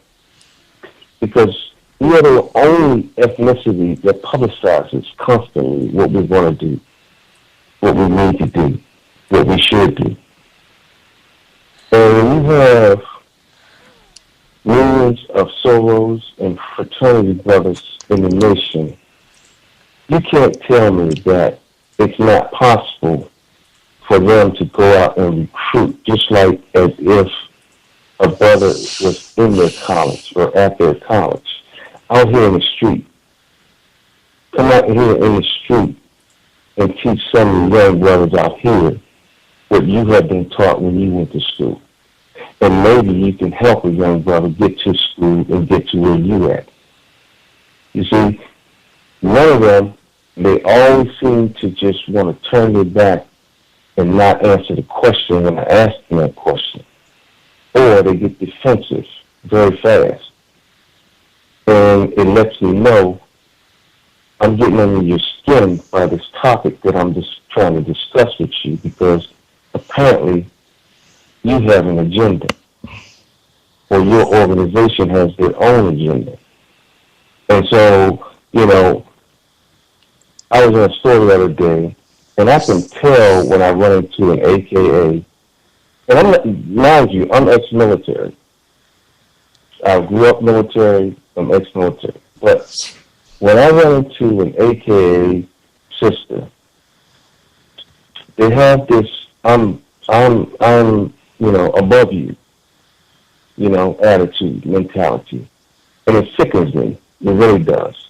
Because I'm like, I want to tell that sister, you know what, you wouldn't even be where you at, had it not been for the civil rights struggle and people putting the foot down. You wouldn't have been able to get no college education to better yourself. So you need to humble yourself a little bit, and start giving back. Give back from what you took from. And see, I can get, real ugly and put out there, hey, we need to get quiet, because on the battlefield, such as what us black folks, what we're facing right now, we're on a battlefield. And on a battlefield, who's the most lethal and dangerous on the battlefield? a sniper, because he's very quiet. You never know which angle he's coming from, and you never know what he's going to be. And just like on your daily job, when you come to work and you're not as joyful or pleasant like you normally are, and you're quiet, the first thing people ask, what's wrong with him? See, that scares a lot of folks. When people are quiet, it scares folks because they can't approach you. They don't know what angle to come to you with. And so I always say black people need to shut up sometimes and just implement things, get things going. You know, you look up in your neighborhood, you got Koreans, you got Japanese, you got everybody moving into your neighborhood, and you ask them, well, how the hell did you do that? That building was abandoned for years. Now, I'm going in there ordering Chinese food. But how did they do that? Because they was quiet. And they were able to go and do things and keep their mouth shut. And they have their own little organizations that help them, each family that comes over to this country. You see? And so black folks, it's fine to constantly try to find out solutions. But you have to dig real deep, because it's a lot deeper than just talking about, and sometimes it bothers me, Phil, and I'm not going to hold y'all because I'm ready to go to bed, but it bothers me to constantly hear some of our so-called black leaders, and I call them black speakers, because basically that's all they're doing is speaking for fees.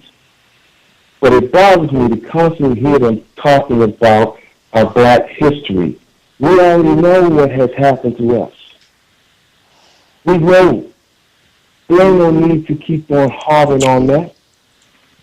We can't go forward if we constantly looking back. Hold on, brother. Hold on. For you have to go. We have to know your history, so you won't repeat it.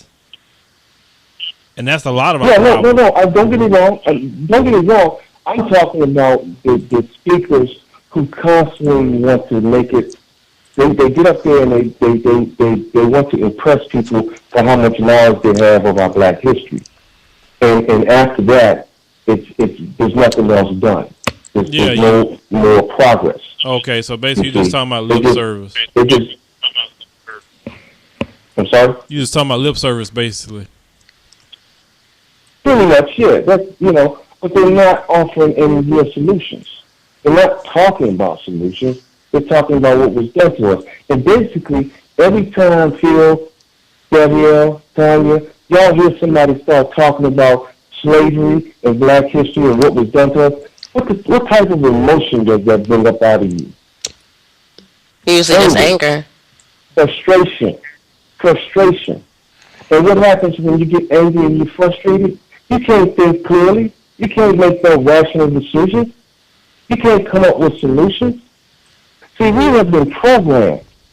And one of the solutions to getting out of this is the reprogramming. Well, I'm gonna tell you something real quick. They talk about slavery, or even the Hollywood wants to show slavery. They want to show the slavery part where, like you said, you get angry, but they never show slavery like Nat Turner type slavery. You know, they don't want them to make a Nat Turner movie, or they want to make a movie about all the slave revolts. They don't want to talk about that.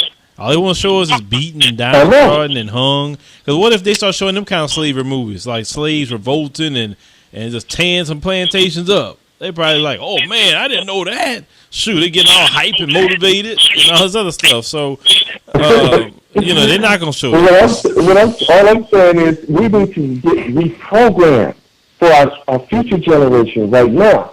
See, since the 70s, and now it's sped up. It's sped up real fast going through the 80s and through the 90s. as far as reprogramming us. Mm-hmm. Everything that we have been seeing, hearing, is all geared towards dehumanizing us and making us feel worthless and confused all the time and frustrated. These are the mechanisms that keep people down. If you can continuously keep them like that and they're not in a good state of mind where they can make rational decisions and come up with solutions, you got them beat. All right, brother. Like I said, and hate to cut you off, but with that said, yeah, I'm going to have to, go ahead and let you go. But you have a good night. You too, man. All right. All right, everyone. I want to thank everyone for joining us for the show tonight. Ms. Gabrielle, got anything to say real quick? Tanya? Mm-hmm. I mean, I understand his concern as far as not, we shouldn't. It's not so much of us putting our business out there. Everybody can see it. It's not like we're telling a secret. Correct. I mean, it's pretty. Now that I really think about it, it's not like, because then for some reason, whenever we do talk about issues such as, because I know I can already see the comment section now. Oh, you guys are cooning. Oh, I used to support you. I don't support you anymore. How dare you talk about black, crime in the black community? We shouldn't talk about it. But the thing is, everybody can see it. They can. I mean, other races of groups of people, they joke, they laugh and joke. There's memes going around. This was a picture of a white guy with a black girl, and it said, "Oh, the reason why I love dating black girls is because I don't have to meet fathers." So it's not like people don't know that we have a family problem in our community.